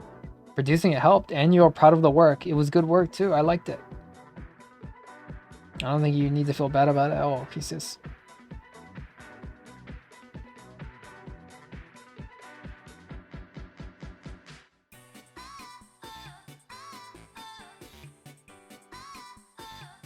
Very angular, Getting a little bit of angle power stuff. It's a little bit bigger. I like hot women. I like pop culture. Well, you should not run out of subject matter then, right? There's plenty of cute girls that you could draw. Cute girls are in pop culture, you know? Like even like a comic book girl or like an anime style girl.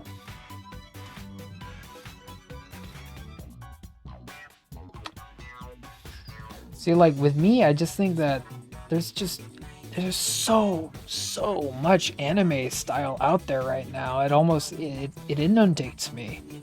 I like just a little bit more action, a little bit more sinew, a little bit more definition and structure in the art. I don't think it needs to be like cutesy and cartoony all the time, although it's strong, but it's just not what I favor.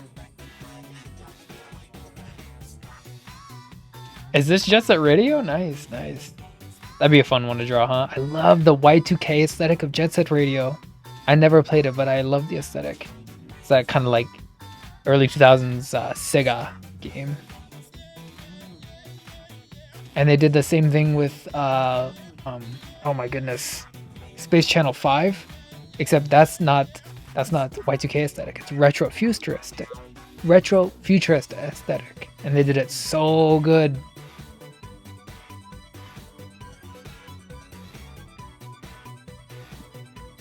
Self-loathing, oh, groovy.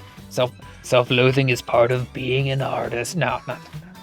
You don't have to have it, but it sometimes feels a little easy, doesn't it? You know, why am I not good enough? Why are my lines like this? Why am I producing work that doesn't meet my standards? Try to focus on being the best groovy, not the best, superstar. Just be the best groovy, and then you'll get to superstar. Maybe do the next thing really hard.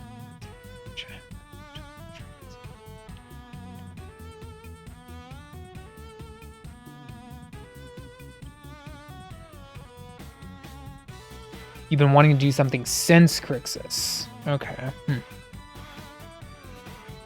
Definitely sounds kind of like a inspiration motivation type of issue. Maybe we can get you motivated in a different way. Trying something new, maybe experimenting with different medium. I know you got some new pens. Groovy saying, it's cool.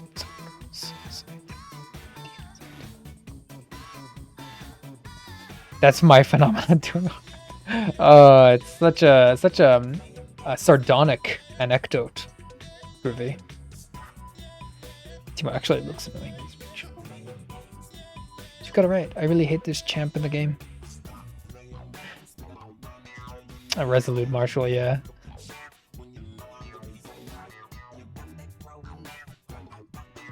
Timo, I don't hear that a whole lot. Timo.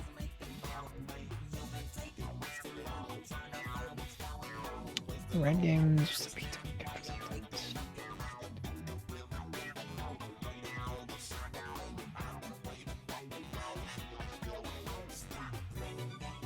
Timo. Okay, what we're doing here? Okay, yeah, one of those. Okay, let's get a little bit more into this thing.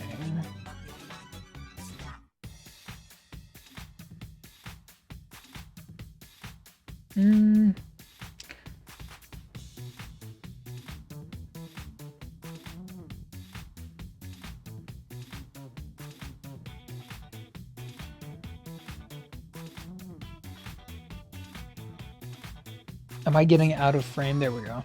Move it around a little bit. I'm leaning a little bit more. I'm leaning a little bit closer to the work.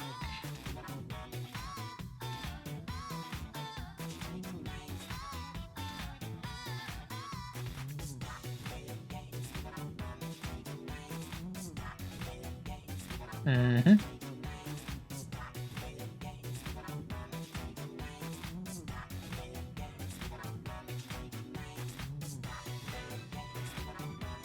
And I'm thinking maybe, probably like this. Go a little bit more in.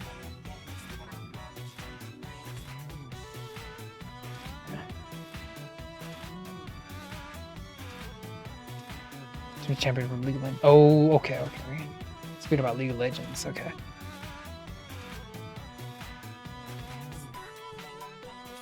Groovy, all the reviews and all the people that I see playing it seems mostly positive, which I like. The thing I enjoy most about that, like, I don't play Overwatch.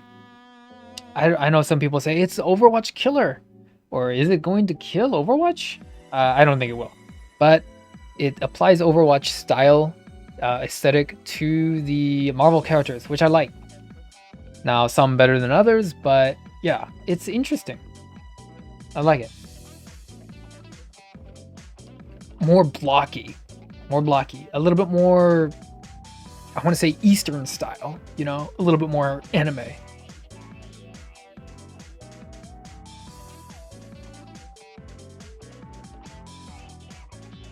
The gameplay looks fun though.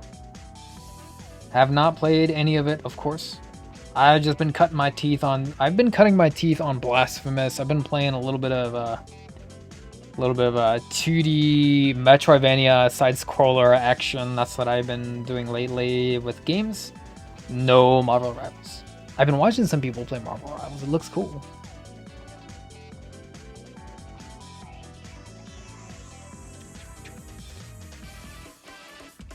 With mission, maybe see some. Hey, Chris says, yeah, I know what you're saying. Like sometimes, it's like if I'm feeling a certain way, if I'm feeling mad or if I'm feeling happy or something, usually it's reflected in my art. Usually.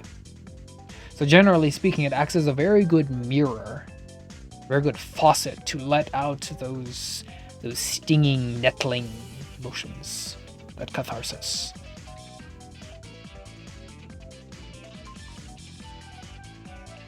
Yeah, Groovy, I know you posted that video in the Discord, and I only got to watch a little bit of it. I didn't get to watch all of it, but it was kind of funny seeing people raging over at Path of Exile. Yeah, Chris, you know what I'm talking about. Come on, man. Okay, and I'm just doing a lot of yapping. I like talking with my peeps, hanging with my peeps. Doing a lot of yapping. Cap is looking a little rough though. I gotta fix him up.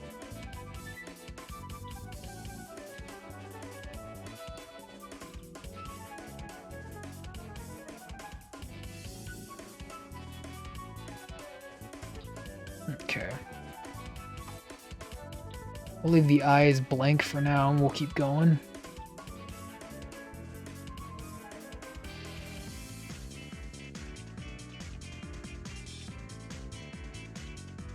Have to work on architectural sketch. Ooh. That almost sounds like something I want to see in the Discord. Maybe you should post it, Resolute. Oh wait, no, you don't have Discord, do you, Resolute Marshall? That sounds cool though. I want to look at the architectural illustration. That looks like cool. Something that's cool. So I learned though, to be honest. Hey, I think you can do it, Crixus. It doesn't get more bare bones than being self-taught, right? bare bones. It can definitely help having some kind of benefactor, not just a teacher, a benefactor, someone, a friend, an artistic individual who helps you point you in that direction. If you want that, if you want to produce more art, surround yourself with people who produce art. Find friends who are more artistic. I need all of those. See, like, here's a good one. Where I am, the library, they have a kind of an all media artist day over there, and they get together in the kind of communal room and they just produce whatever they want. You can bring whatever you want, but just as long as you're in that room, in that space with those people, it's something that they offer. And I think it's great to promote that artistic sense. If you're surrounded by people, like-minded people, basically, is all I'm saying. Surround yourself by like-minded people.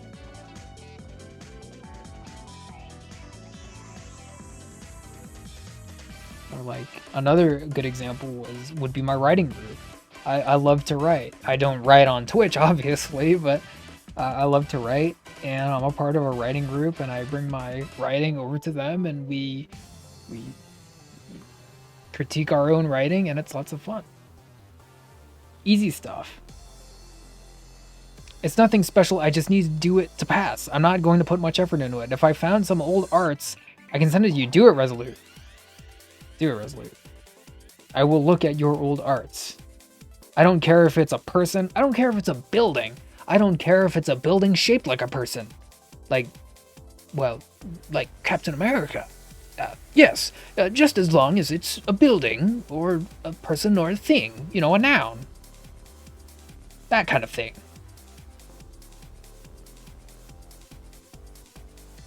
This is usually the high-powered moment when Resolute says, it's actually abstract art and it's an emotion.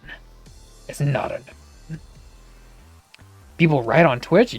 Yeah, people do write on Twitch. It's I think there's actually a new category that they just released on Twitch too. It's what is it? It might just be like writing and reading or something like that. I saw. Yeah, I guess the demand is there for it to be like a new category on Twitch because it's definitely there, definitely there.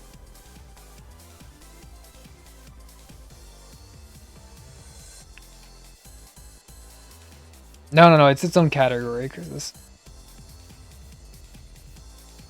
Yeah.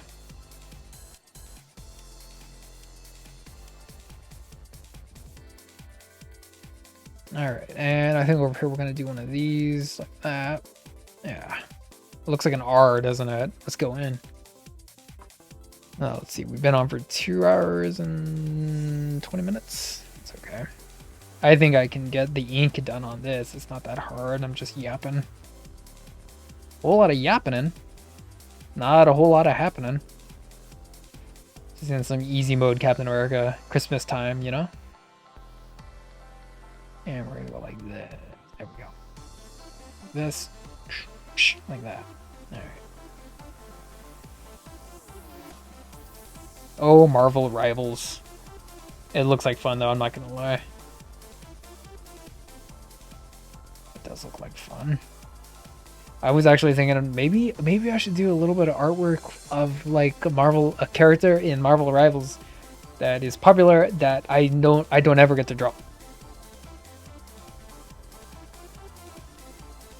So I was thinking like lots of people playing Scarlet Witch, or lots of people playing the Shark, Jeff the Shark. I thought, oh, that could be interesting. I haven't drawn like a little mascot pet character like a shark before.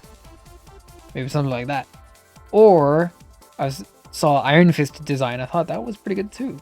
So lots of cool design work coming out of Marvel Rivals.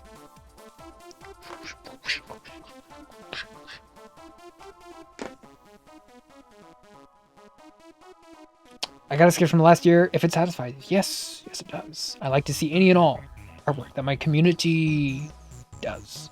Jeff is so cute. I vote Squirrel Girl for drawing. Squirrel Girl.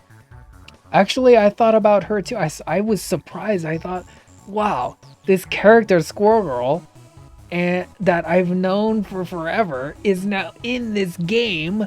Oh, it's crazy because I'm an old head. I know Squirrel from the comics. Now she's in this big AAA video game. The letter of the day is S. Squirrel. S for Squirrel Go. And another good example would be Penny Parker. Penny Parker, who's kind of like the diva stand-in for Marvel Rivals. She's in the mech suit. It looks good. It looks good. And I can tell you, I remember reading that comic the day it came out.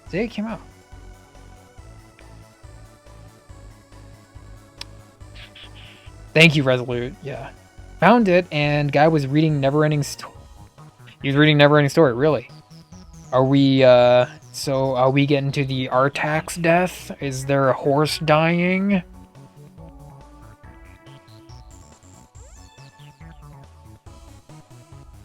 Okay, anyway. He's reading Neverending Story. See, like, I think... No way. There's... My Twitch community, my people that I know watch me, they would not be interested in seeing me read. That's it just seems so boring. But I don't know. I guess it's kind of neat in its own way. So anyway, he was talking about the attic. Okay, so he's still maybe in the beginning. We're gonna keep attacking this Captain America, attacking aggressively. Stick with me, y'all, okay? I need you still. Don't go anywhere. I'm gonna take a quick 2-minute break. Get a little bit more water. I'm gonna put Plastic Man up, okay? Don't make him say anything sus, alright? We got people here. People here make Plastic Man say things. Don't make him say things. You know, draw? What, you read a novel? Yeah, I know, right? Yeah. Spider switched from being an artist streamer to being just a book reading streamer. Oh, could you imagine? Jeez. Okay, I'll be back in just 2 minutes.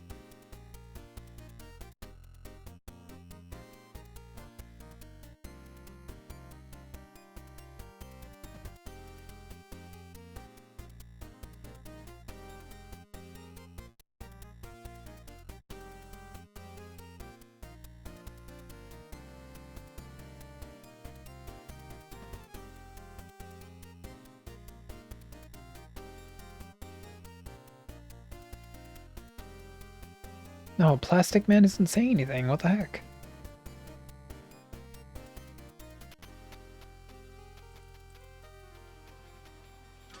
Ladies and gentlemen, it's what you've been waiting for.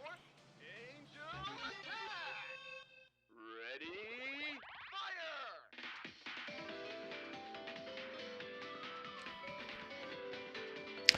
Fire! Crixus, to answer that, I knew what you meant. I was gonna answer you.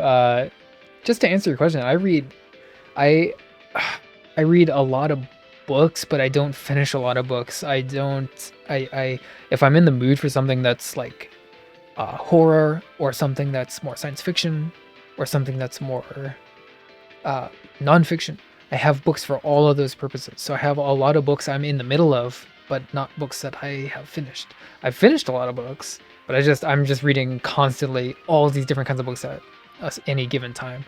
I do have fantasy, science fiction. I have a lot of books that talk about computers. I have lots of nonfiction books. I have lots of magazines that talk about horror movies and things like that. I'm a nerd. Why isn't Plastic Man saying anything?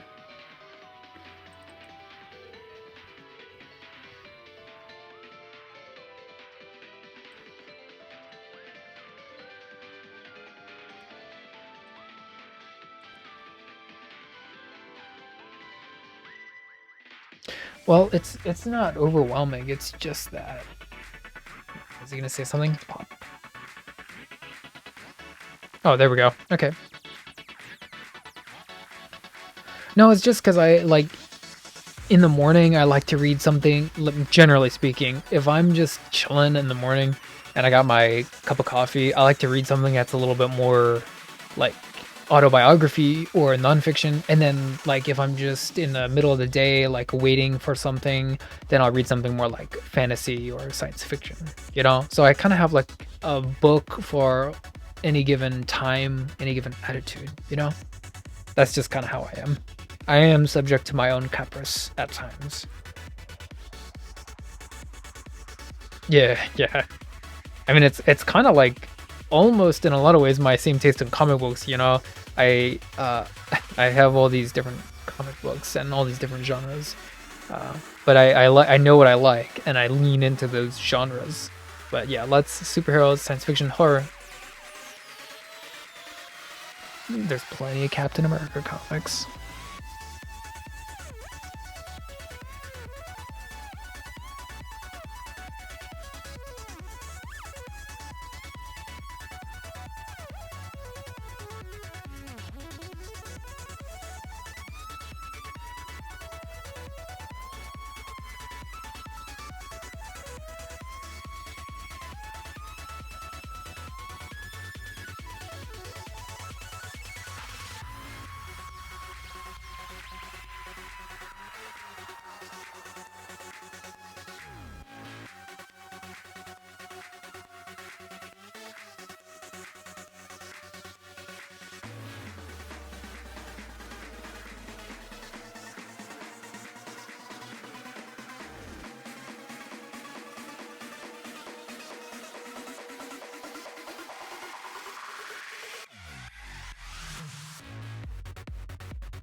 Dang, that music's popping up, isn't it? Probably a little bit longer than 2 minutes. What the heck?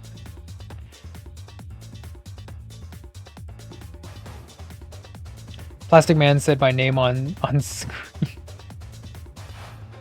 Yeah. Painting ornaments. Sounds like fun. I'm researching a bunch of stuff. There's a can ornament with a bow tie. A little window for a picture. Are you researching art stuff?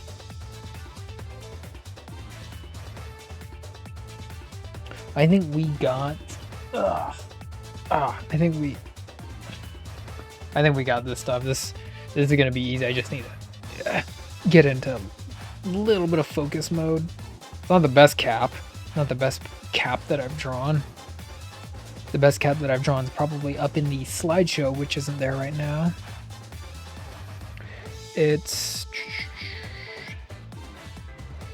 slideshow.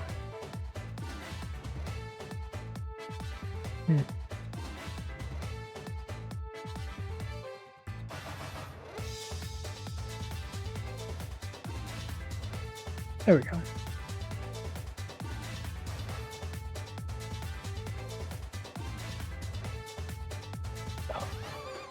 Researching art stuff, that sounds like fun. Actually, I was just researching some art stuff. Not to sound like a complete nerd, but I was. I was actually researching... I was researching a little bit of light and shadow technique, so it led me down to a little bit of an artistic rabbit hole. So I was learning a little bit about Vermeer and the camera obscura. I was learning a little bit about that light and shadow technique that some of the Baroque masters were using, just for fun. Being a little bit of nerd power up in there, but it was definitely interesting. Doesn't sound like it's looking great. Not art stuff, Bible church stuff plus words I don't like. Don't know, like catharsis. Oh, you've never heard the word catharsis? Really? Okay, well, I'm not trying to be pedantic. I'm not trying to be like wordy. Catharsis.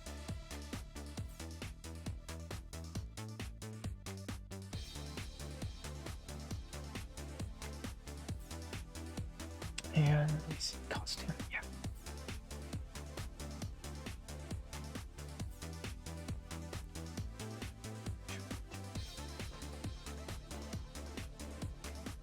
Okay, yeah, good. Yeah, I'm not trying to use my Scrabble brain, my Scrabble abilities on everyone, you know? Use big words. But it sounds like you know the word now, and you know that is exactly what I'm saying. You know exactly what I'm saying when I'm talking about those things now.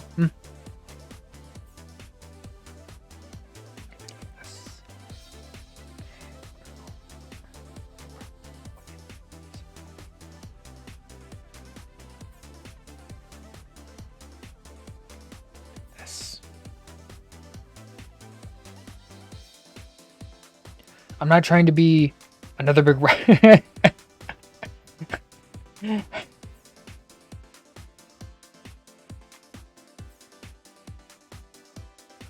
First time I record. Yeah, okay, yeah. See, so now when you're hanging out with all your friends, you could say, I don't find it to be a very cathartic experience. I rather prefer this instead. Or I find art to be rather cathartic. You could say something like that.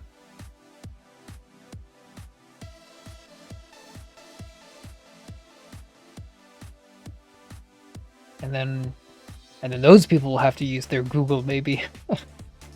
Maybe, I don't know. It's probably because I read those books that we were talking about. Probably right here, and maybe like, yeah, right here. Like this. Okay.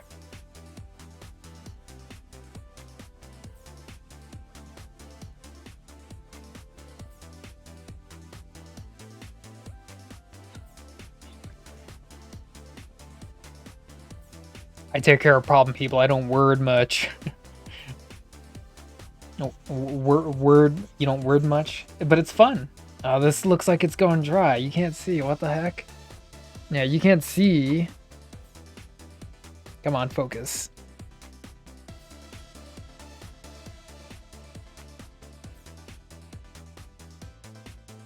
It looks like it wants to go dry. It's really pale for my end. Hell.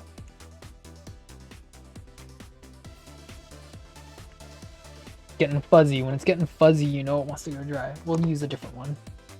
I don't necessarily need that one. This one.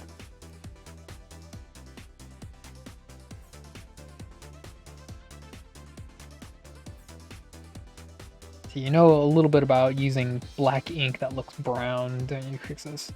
Me too. Me too. I know what that feels like.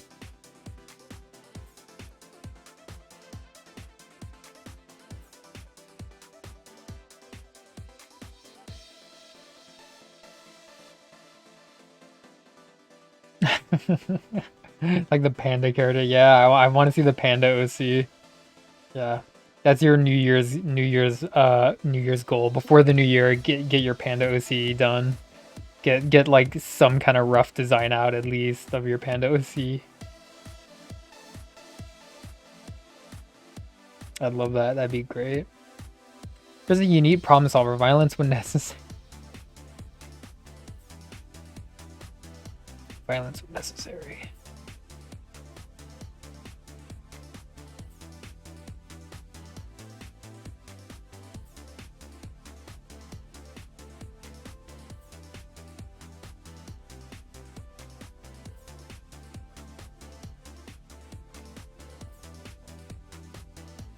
Yeah, like that, and then we'll do one of these.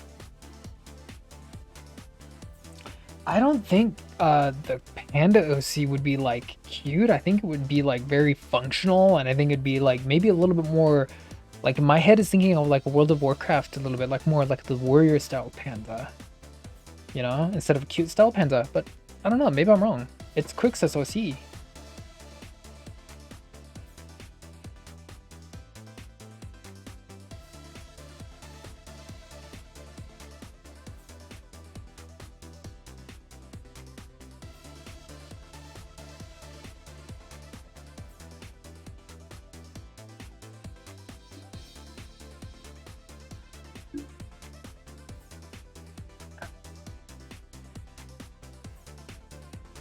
I'm not smart enough to be an emotion supporting.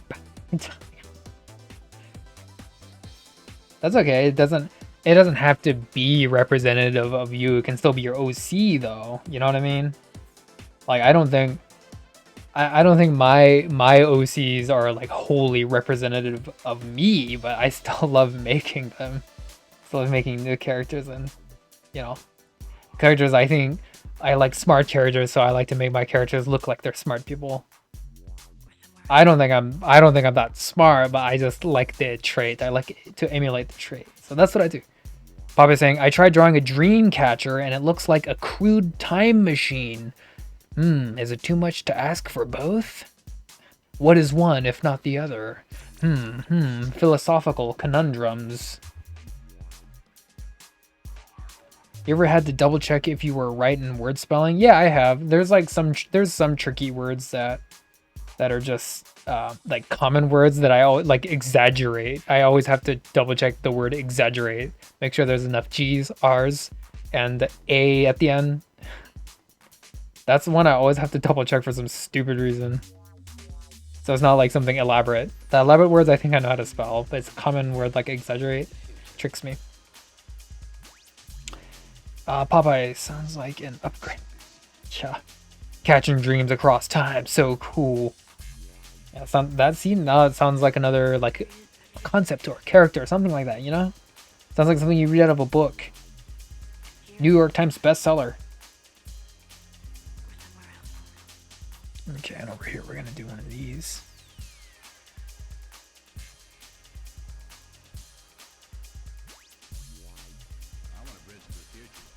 The OG time machine, the H.G. Wells time machine, that did have a large kind of dish mounted above the seat, or no, it was behind the seat. So there is kind of like a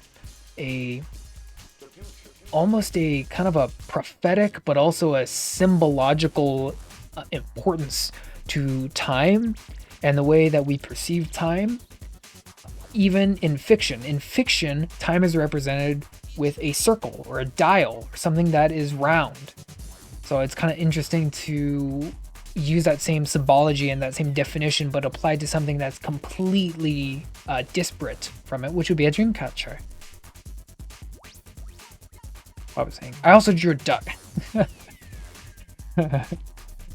Drew a duck, yeah. Like a regular duck, just a... I mean, that's cool, I dig it. Regular duck drawn. Yeah.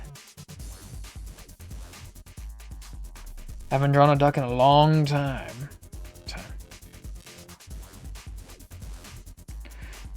Spider's rambling maybe a little too much though. Getting a little esoteric. Let's go up in here. Okay, I think I know what we're gonna do with this.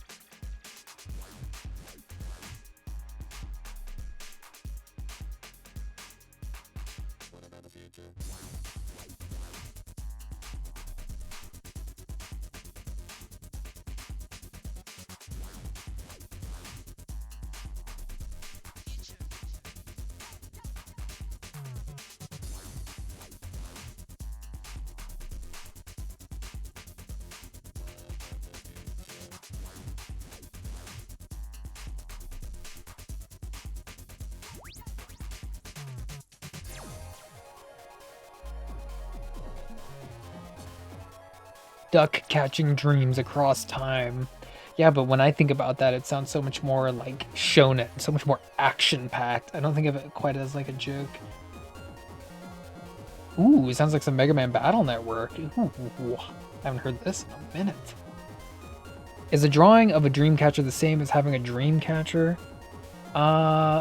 That's kind of an interesting posit, isn't it? You know, it's like kind of like drawing a sigil. A sigil is supposed to be made up of the characters of your name, but you only can make a sigil if you draw it a certain way, and then it has like a certain kind of power. You know, it's kind of the same kind of thought theory involved with it. You know what I mean? Names having power, symbols having power, dreams having power. When the Native Americans made dream catchers, they totally had spiders in mind. I believe it. I believe that. Very easy to believe. There's an inherent spider web quality that's present in many of those dreamcatcher designs. But there were so many different tribes that believed in so many disparate qualities and things. Crows and owls among them. They were the harbingers of death or denoters of dreams, ferrymen to the land beyond life. It would have to have been one tribe that really popularized that.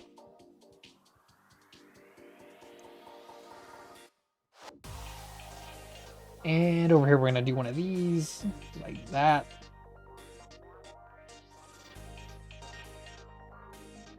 Okay.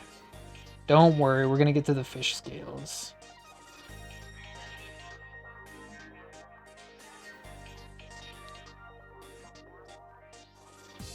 I'm thinking maybe look at this. Let's try it out. And then we can do one of these. Yep. Dreams have to pass through the net to catch paper. Can't do that. Pass through the net to catch paper? Well, I mean, who's to say it has to be made out of twine or string? Lots of people get dream catchers tattooed on them, right? Maybe it holds the same kind of power, same kind of significance. A spider catches a fly. A dream catcher catches dreams. Something really symbolic. Yeah, I understand. But that's also subscribing to the thought that dreams are these wispy, small, catchable things. You know, maybe they're not so wispy or small. Maybe they're something like you could be opposite, gargantuan and maybe like a bull. Maybe a dream is more like an ox or a buffalo, something hard to tame, something that just hits you in the middle of the night instead of something that gently floats upon you. Interesting thing to think about.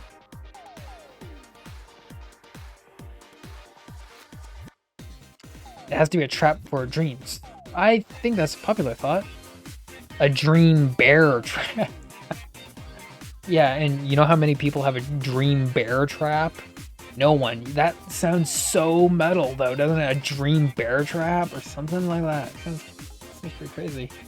Or like a, I don't know, like a circle weapon? I'm not sure. That's what I'm saying. That's metal AF. A dream bear trap.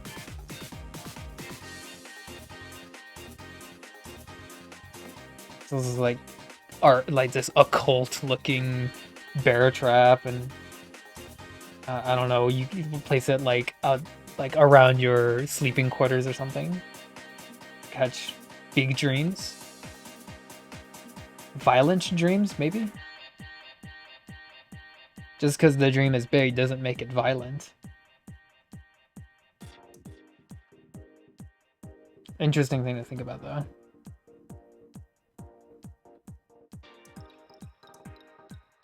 Okay, one of these.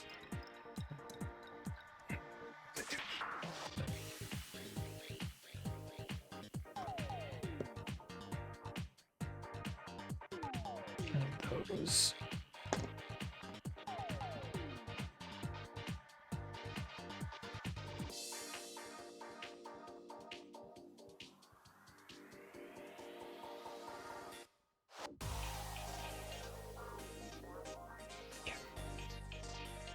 That.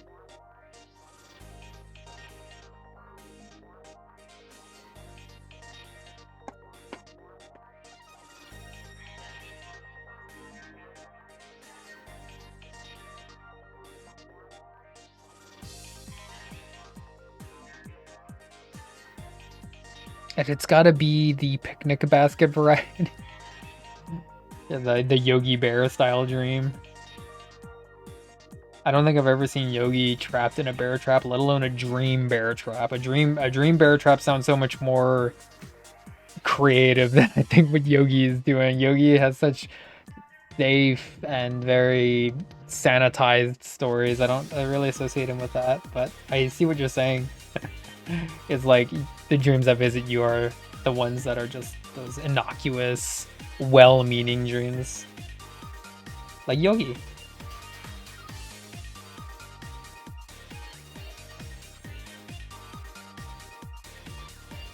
Got to see the origins of picnic. Go for it, Papa.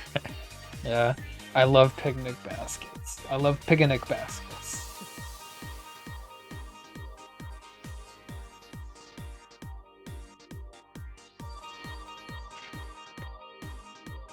Let us know, yeah.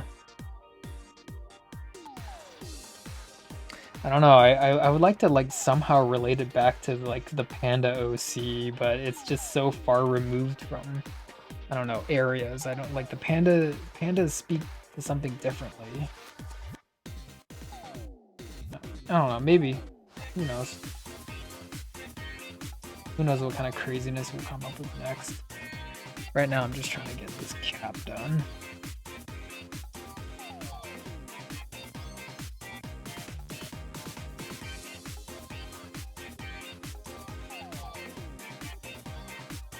The origins of picnic. I don't think it's that hard to understand. I mean, it's just eating outside, isn't it? Eating outside.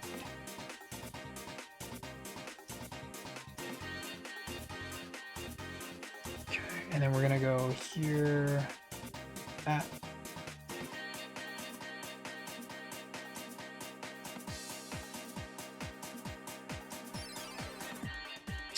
If I get to choose, if I get to choose it, those kind, JS.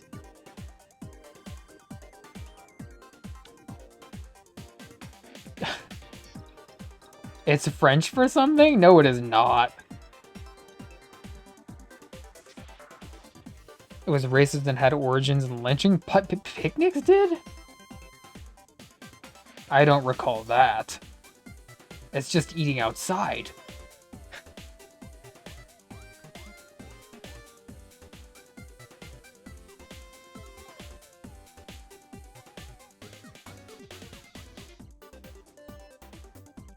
What do I use for that? The claim was false. Okay. Sounds like a false claim. Believe half of what you see and none of what you hear, right?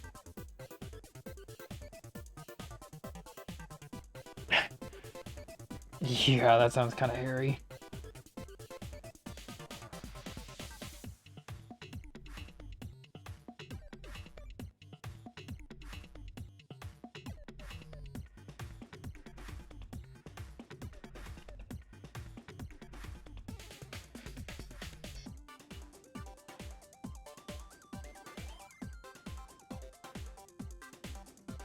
So innocent is a picnic. Yeah, I know, right?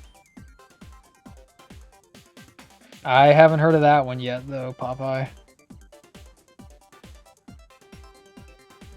Let's go over here to the top of the hat.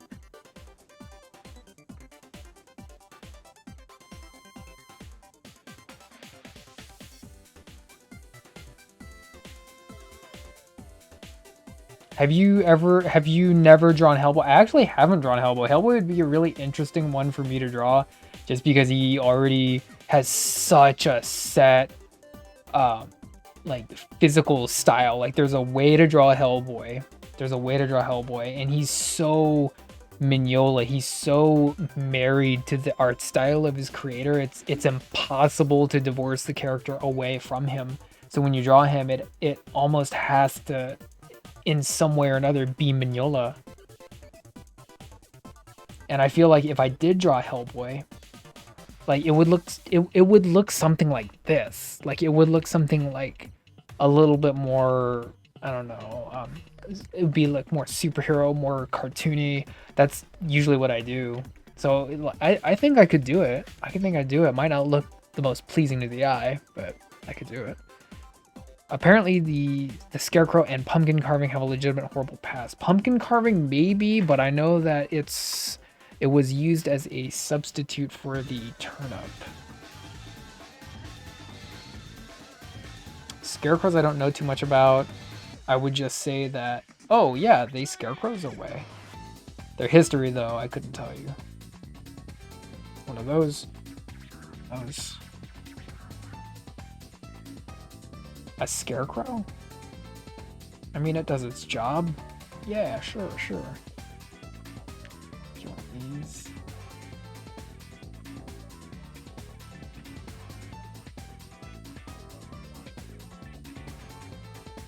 There we go.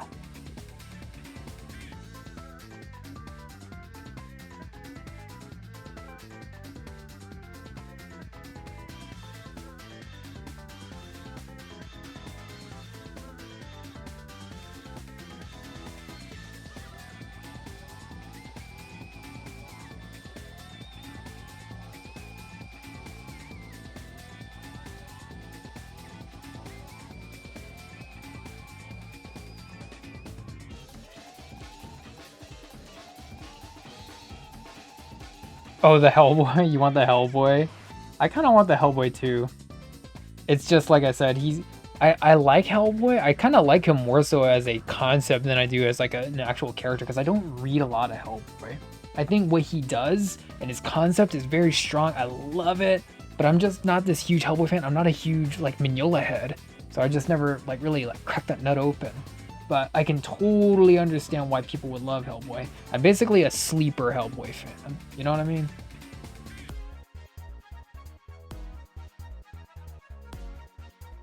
I think I love and appreciate Hellboy for what he is. I'm just not a one of those Hellboy like bros. But I still love Hellboy, if that makes any sense.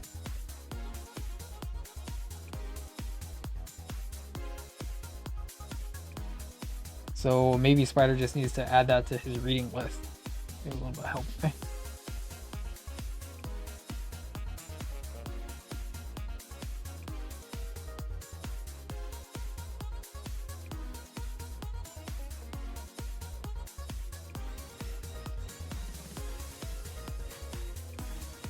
Yeah.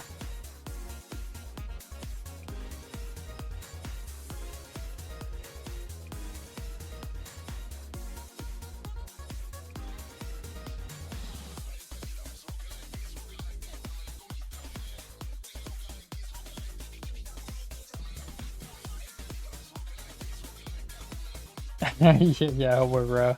I think you are. We talked about Hellboy before on stream. Yeah. And nothing wrong with that. Nothing wrong with that. I like Mignola. I do like Mignola. He's like he's a very acquired taste. You can't just jump in like, oh, Mignola's so great. But some people do, but he's a little bit of acquired taste. I love him though.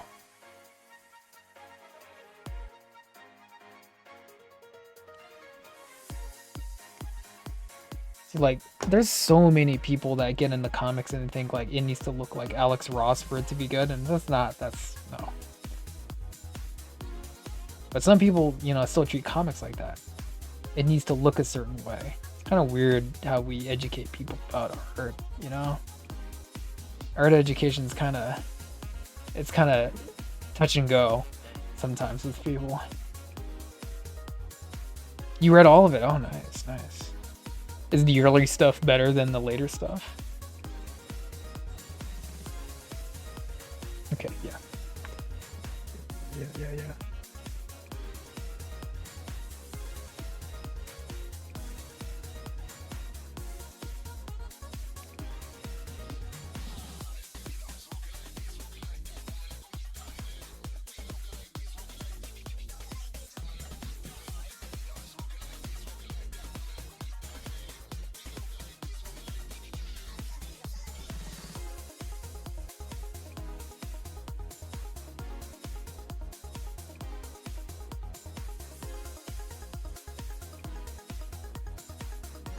There's a Hellboy drawing out there that's got my signature on it one day. Oh my goodness. Like, so speaking of that, yeah, one time I did go to a con, and I don't know if I want to call him one of my artistic heroes, but I guess I could say he's one of my artistic heroes. I love Dan Jurgens. I love his writing. I love his art style. I love that he's just such a quintessential comic book style artist. I went over to a con.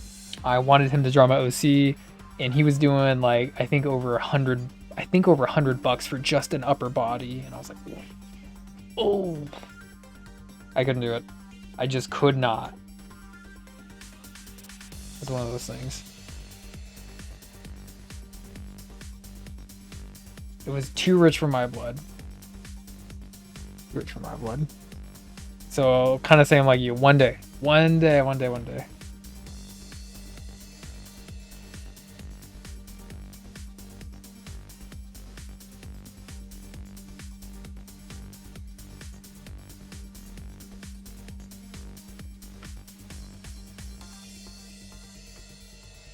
we're gonna go like this.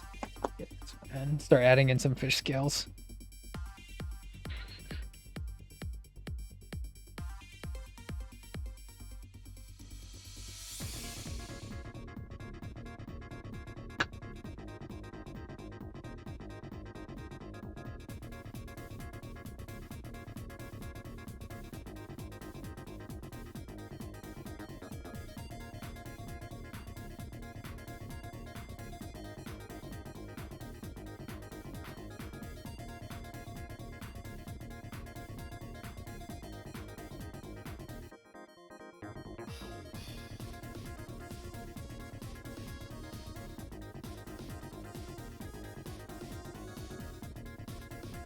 Oh no, I get it, I get it. But you can still get a Mignola. You can still get a Mignola. You've never drawn Hellboy, really? It's like one of your favorites. You never drawn Hellboy, really? What's stopping you from drawing Hellboy?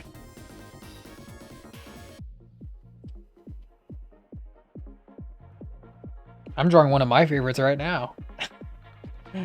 But that's probably just because Spider is a pompous, Twitch streamer with a little bit of extra time on his hands, so he can draw one of his favorites. I love Captain America. Okay, we're gonna do one of these.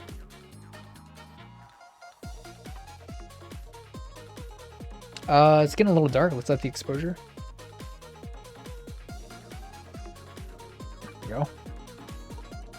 This is quadrant.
You'll draw the Hellboy after you draw your Panda OC, right? Panda OC first.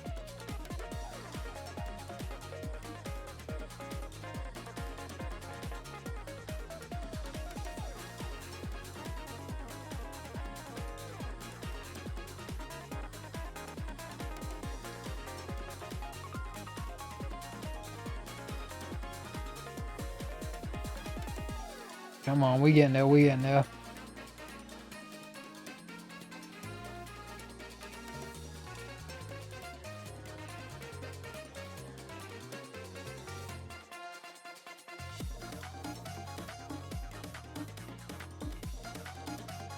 Okay, right.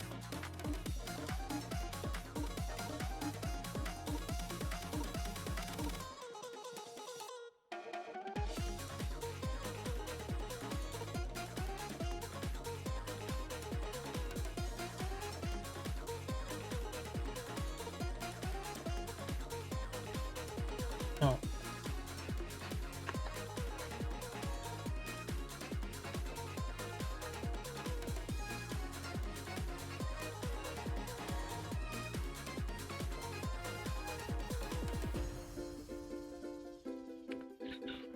Probably not gonna be anything. I'm just chilling. Hey, chilling's good. Chilling's important. You gotta do that every now and then to keep yourself sane.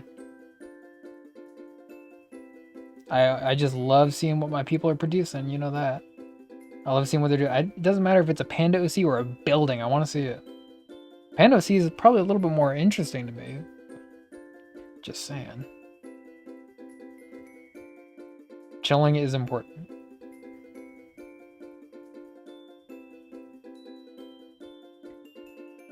Oh, this is Invincible music.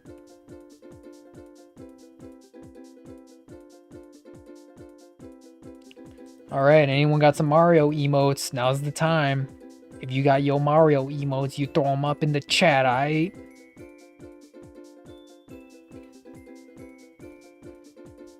Come on, Spider, you got one right.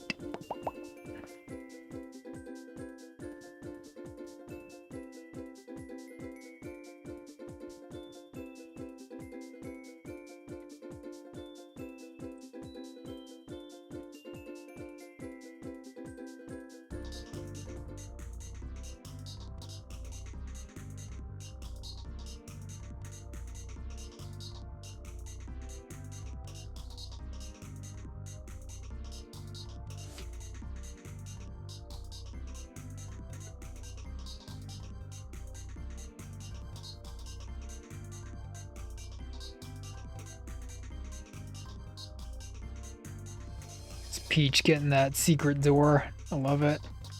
Super Mario Brothers 2, one of the most bizarre and esoteric Mario games. Super Mario Brothers 2. The sequel nobody expected.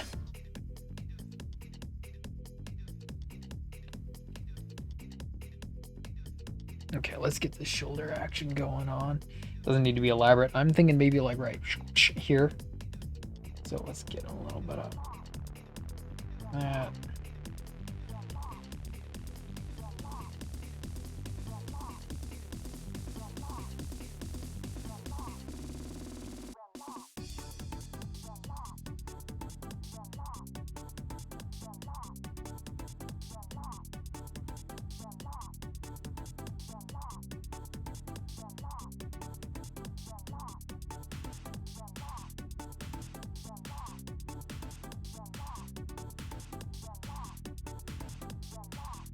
Big plates in here.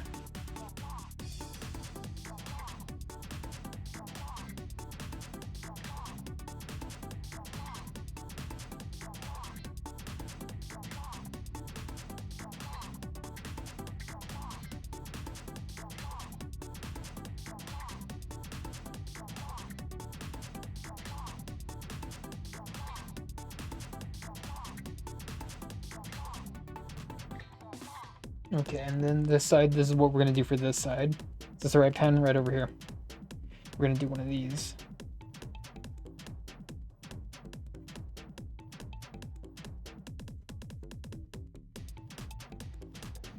Like that. And yeah, it's fine. Not my favorite. Keep in mind that everything I'm committing to this page is not my favorite. But it's okay, because we're just gonna get it done, basically.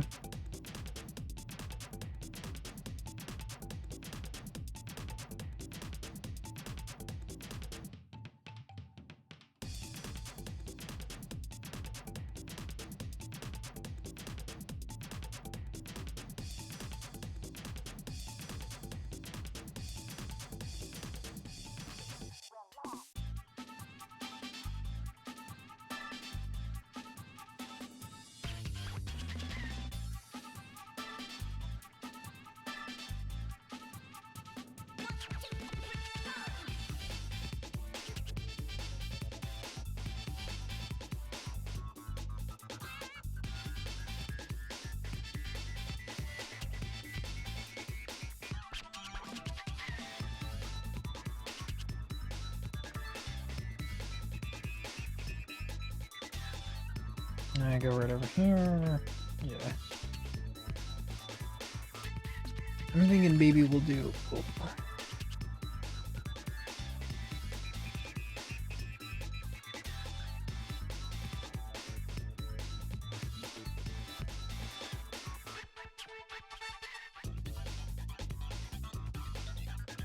Yeah. Yeah, and then we'll cover it up a little bit.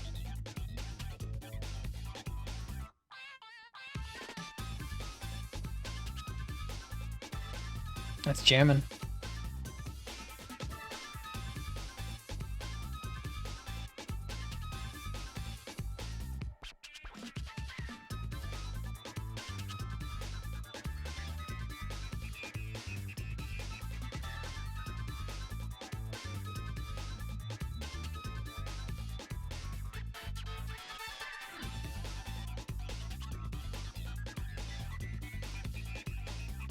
I'm sorry, I'm just getting a little bit in focus mode.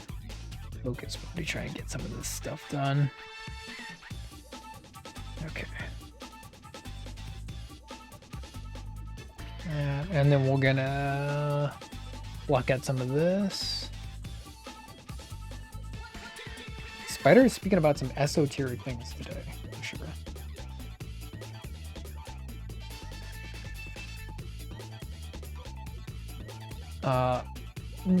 You know what I'm thinking would be a little bit of fun? Let's get the sponge out. We're gonna get the...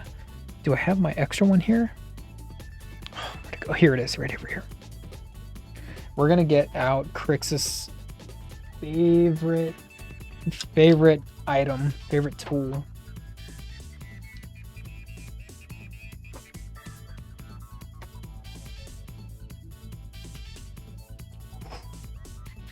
Okay, it's not in there. The sponge.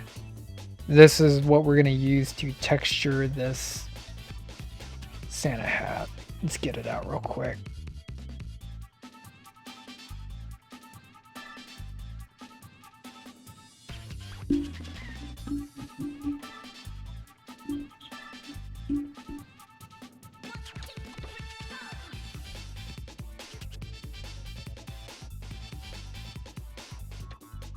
I can't find it. I found it for years. Did you see the pin?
Okay, we got it. We located the Higgins.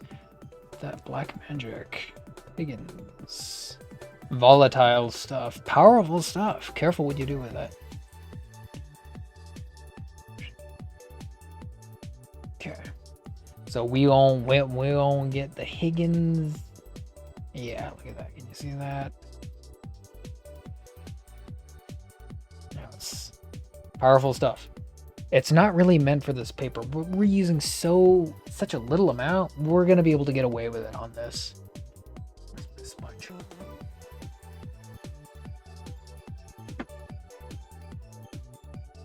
Sponge right here.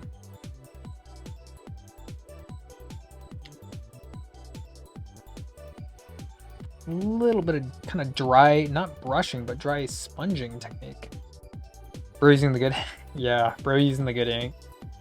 It's good ink, it's quality ink. You just got to be really careful with what you're doing with it because it's so high quality. High quality.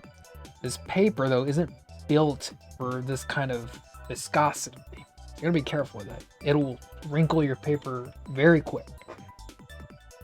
That's what we're gonna do here.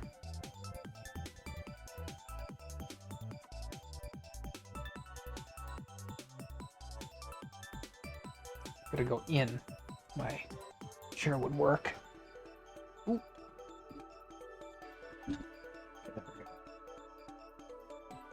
Gotta go inwards.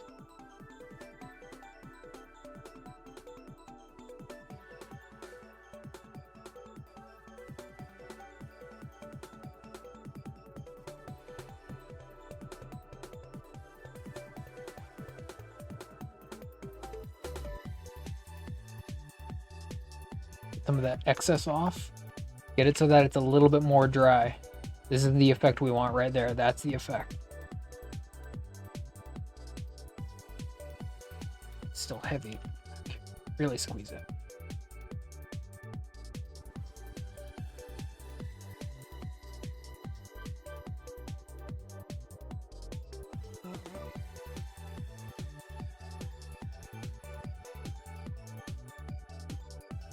And then up here it can be a little heavier because that's going to get negative space anyway. And that.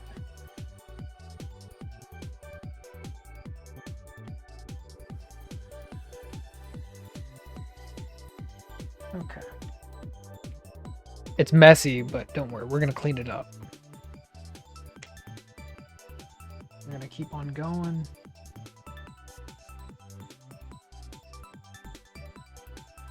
You know, don't be afraid to mess it up a little bit. It's just paper. So it's like, you know, it's not a masterpiece. I don't love this drawing by any means, but it's okay to get it a little bit messy. Experiment. Have fun a little bit. See where it takes you. Maybe you'll find something new. Here. That. Okay.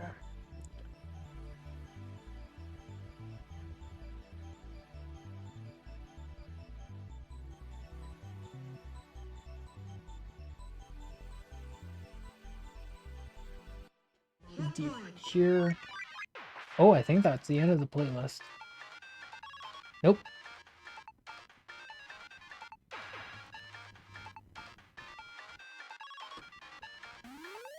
See that? It's meant to look like fuzzy trim.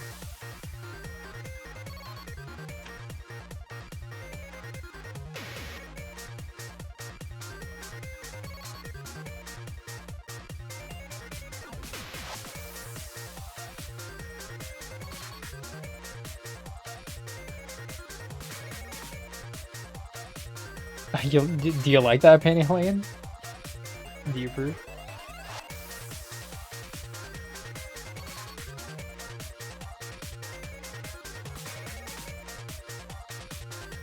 Fuzzy trim. General shape. It looks okay. It's not you know the best.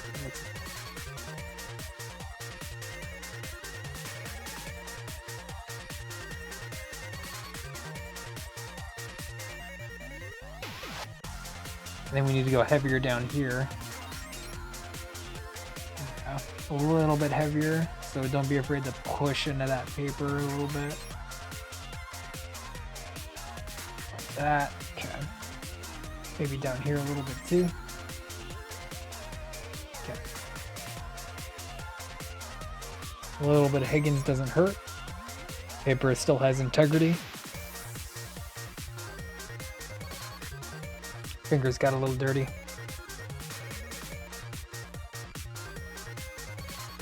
So this is how we fix that.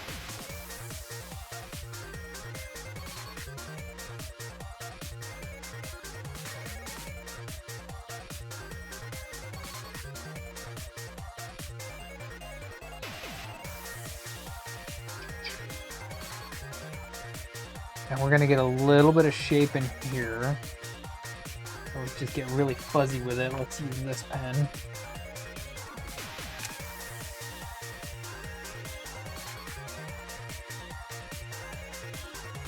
Just to kind of give it a little added boost to the shape. Because it's looking a little bit too fluffy right now, so we need to retain some of that cuff shape. Get back in.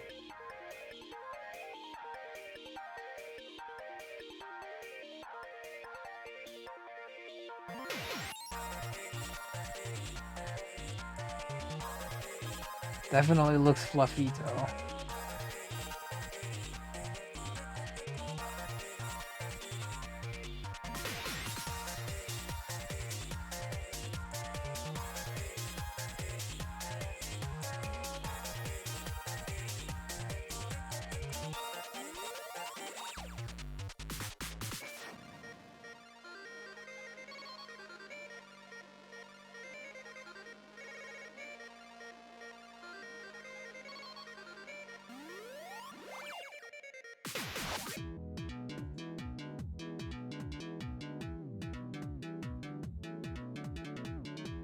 There we go.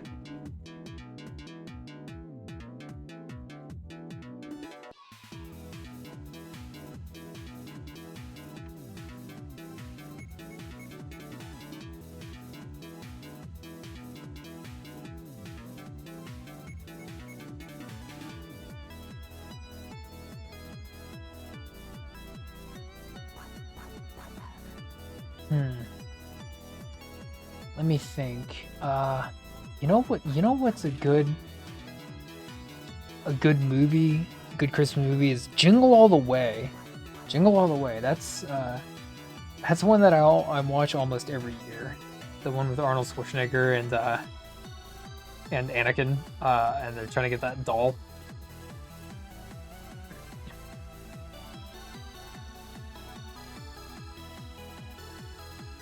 And Phil Hartman. Phil Hartman's in there. Sinbad's in there. That's a good one. That's one I'll probably have to watch this year again.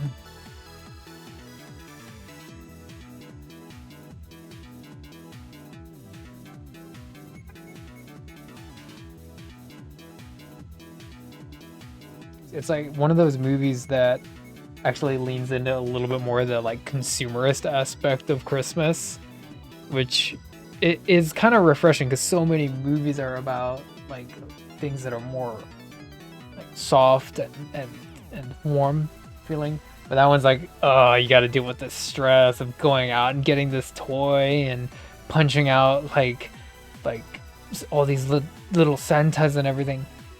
Die Hard's the only. We already talked about Die Hard Christmas. Yeah. Everyone says that's a Christmas movie, which it kinda is.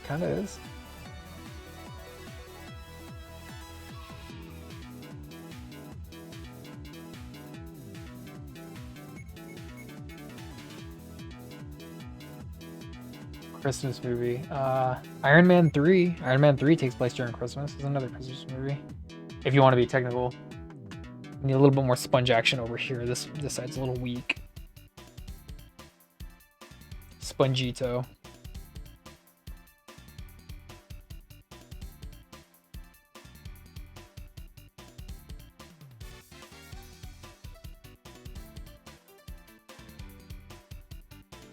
Fingers are gonna get a little bit dirty doing this, but fine. Does anyone see? Here's the thing. Does anyone remember Die Hard 2 or 3? I sure hope so, because Die Hard 2 and 3 were both pretty good. I actually still like Die Hard 2 and 3. It's just that first one, especially now being associated with Christmas, boosts it up so much. It almost forces people to memory hole and forget 2 and 3. It was quite a sad thing. It's good movies. Samuel Jackson in number 3, the big gasoline tanker going down New York, going down Broadway. Like, that's a good stunt. Good stunt. Something about the neighbor wanting to get with. Yeah, Phil Hartman. Yeah. It's my paper. Yes, the what? People forgetting Die Hard 2 and 3? Or what? Everyone's forgetting that one. And they did make I do believe, if I remember right, they made a Jingle All the Way 2 with Larry the Cable Guy. With like none of the staying power as the original, but that first one's really good. It's absurd. It's absurdist in the best possible way. Like something really could only exist in America. That film. There we go. That's what I want. A little bit more. Go. Yeah. Now it looks a little bit like a cuff. Now we're gonna do something here. And here, get a little bit more of that shaping.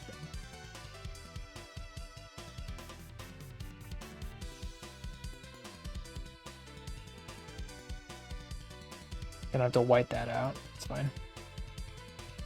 It's fine. Let's white up the paper.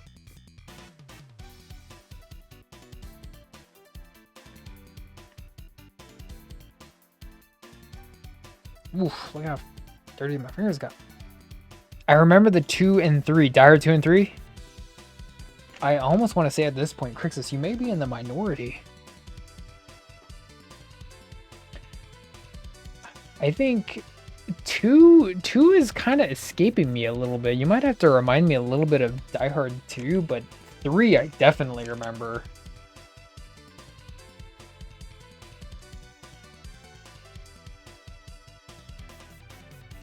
But as far as Die Hard goes, it's like only the first one gets mentioned, but 2 and 3 still high, but they only went bigger budget with bigger stunts and bigger action sequences. And 2 and 3 are still really good.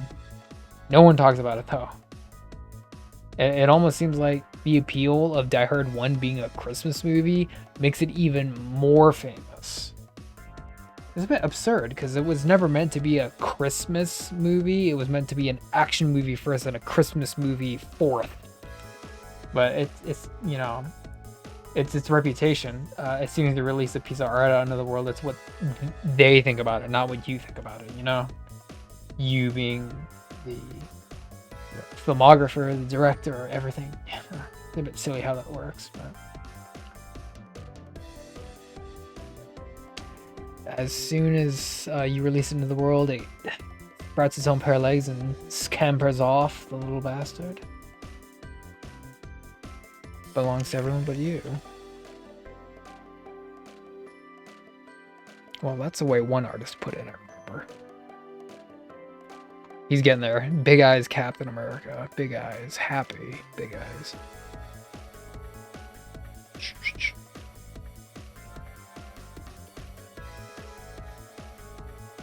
Let's get some of the shoulder action going on.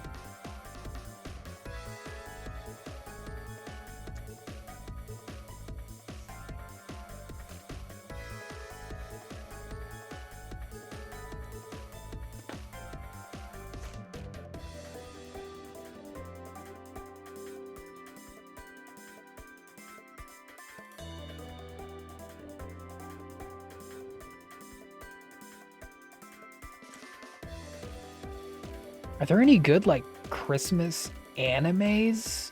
Christmas animes that you can watch during this time of year? I know there's like Christmas episodes of things, but I can't really name them off the top of my head. Maybe they just currently escape my memory. I'm not too sure. Usually when it comes to the Christmas movies, I'm sticking with the films rather than the anime.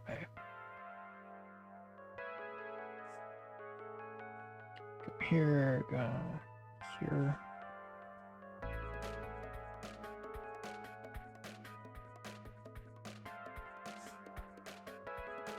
Christmas anime.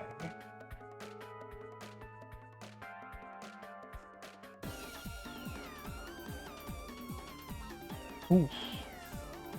Jammin'.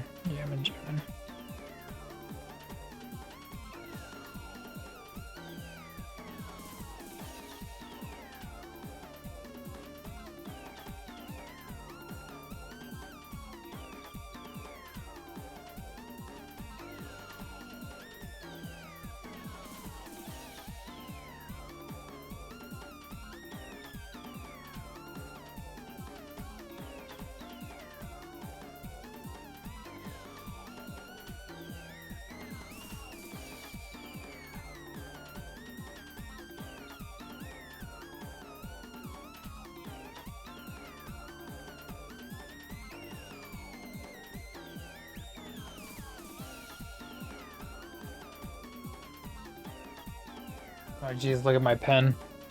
Getting all grimy because I'm handling it with dirty hands. It's okay.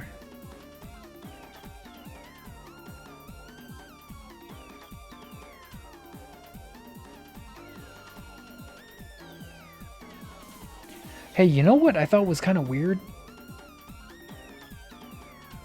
So, no one in the Fantastic Four is in that new Marvel Rivals game.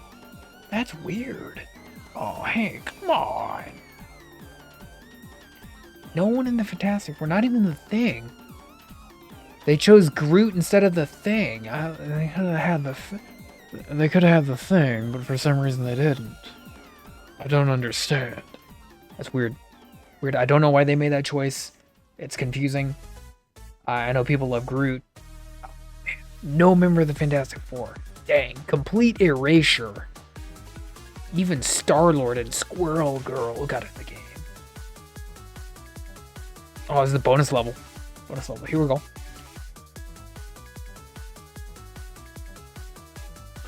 Where's my Sonic emotes? Come on, throw your Sonic emotes up in chat if you got one. Anyone got one? There's Sonic. Yeah. He's green. Green Sonic.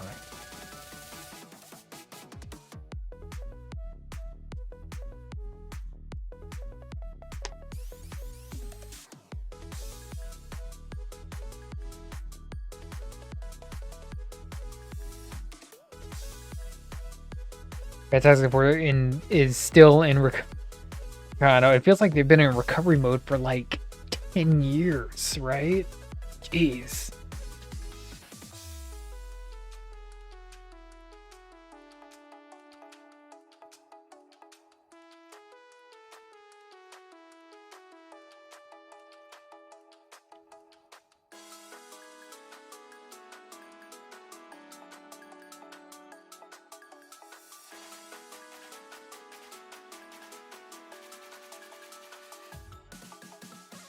Can't chance them sucking anymore in a game not doing great. It's not doing great? Is Marvel Rivals not doing great? I thought it was doing really good. Am I mistaken?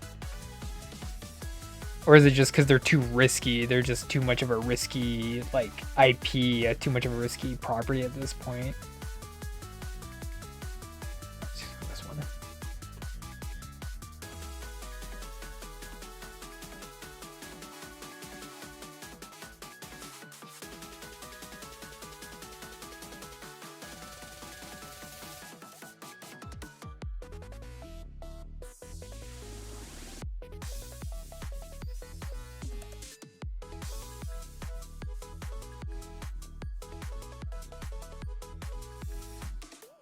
And then we're gonna do one of these.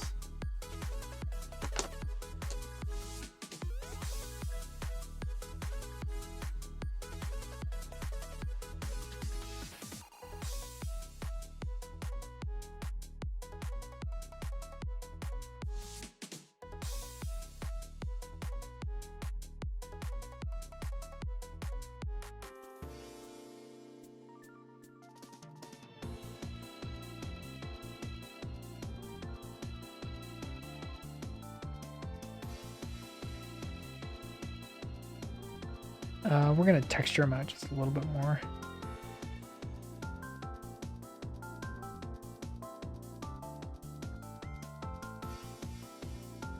Make this side a little bit darker than the other side right over there.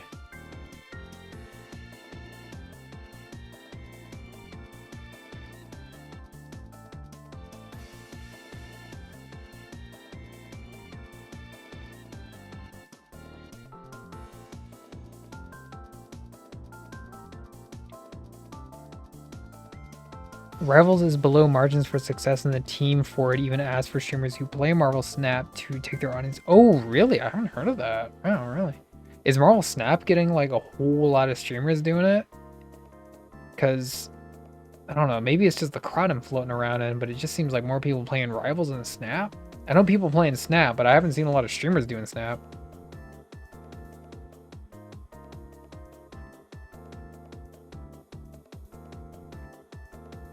Snap is a better game. Ugh.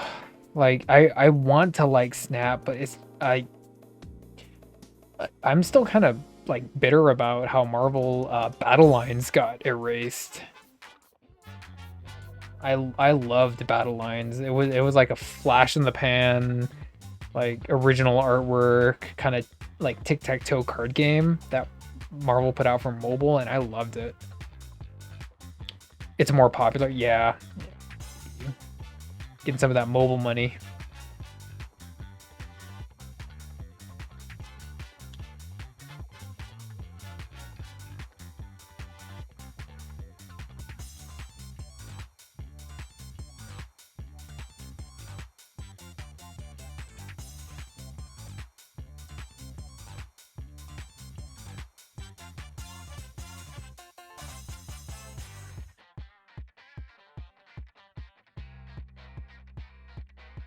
I don't know, people I think are still playing Strike Force and Revolution, right?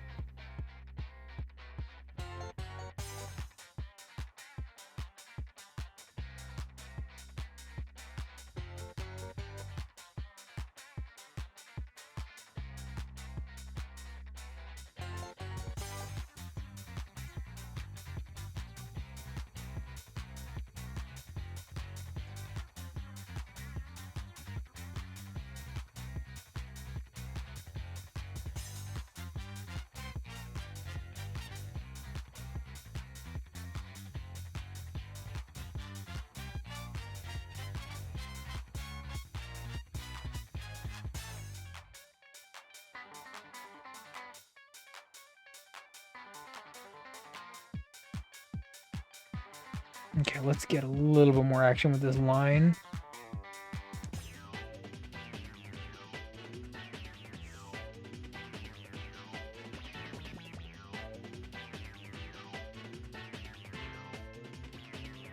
Make that line fun. Let's not have boring lines, you know?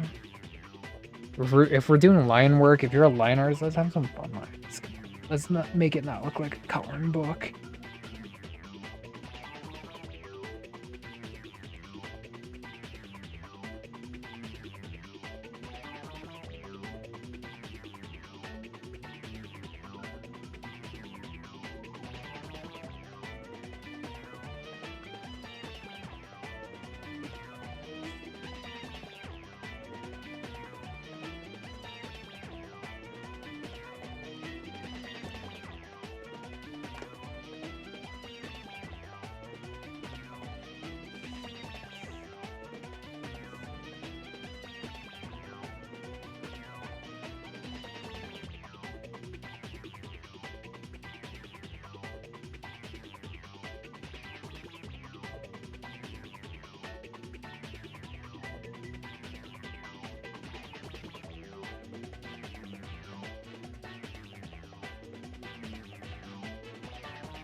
Big eyes. Big.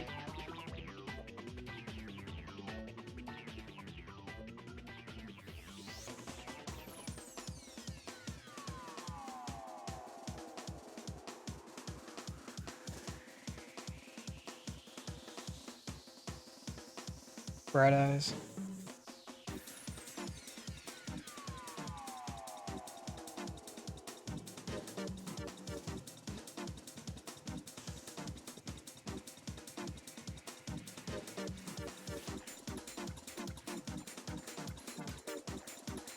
I know the wing isn't there. We're getting to the wing.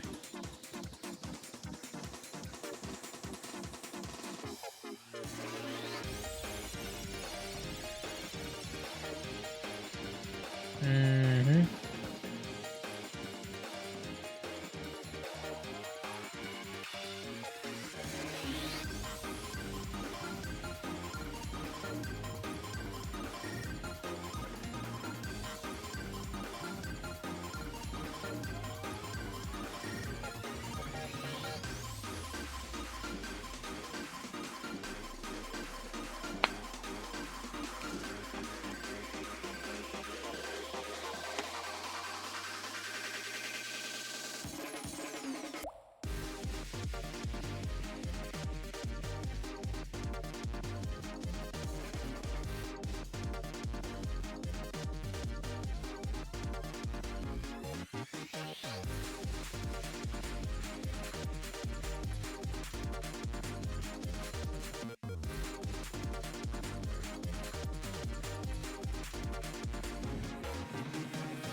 Dang, this song's jamming.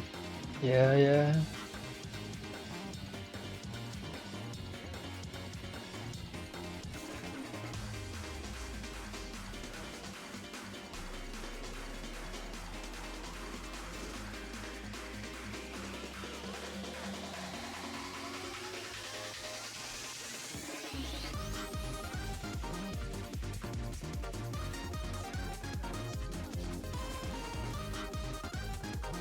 All right. Well,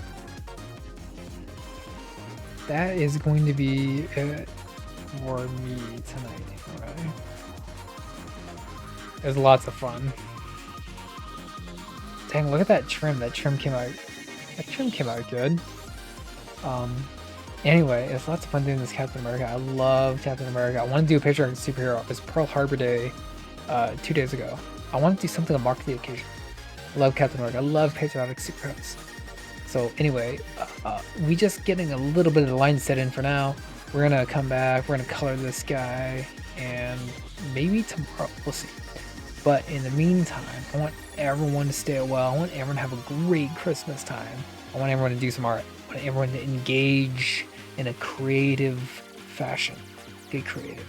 You know, if you need help, hit me up in the Discord. You know, stick around for chat. No, I love helping you all. I love chatting with you.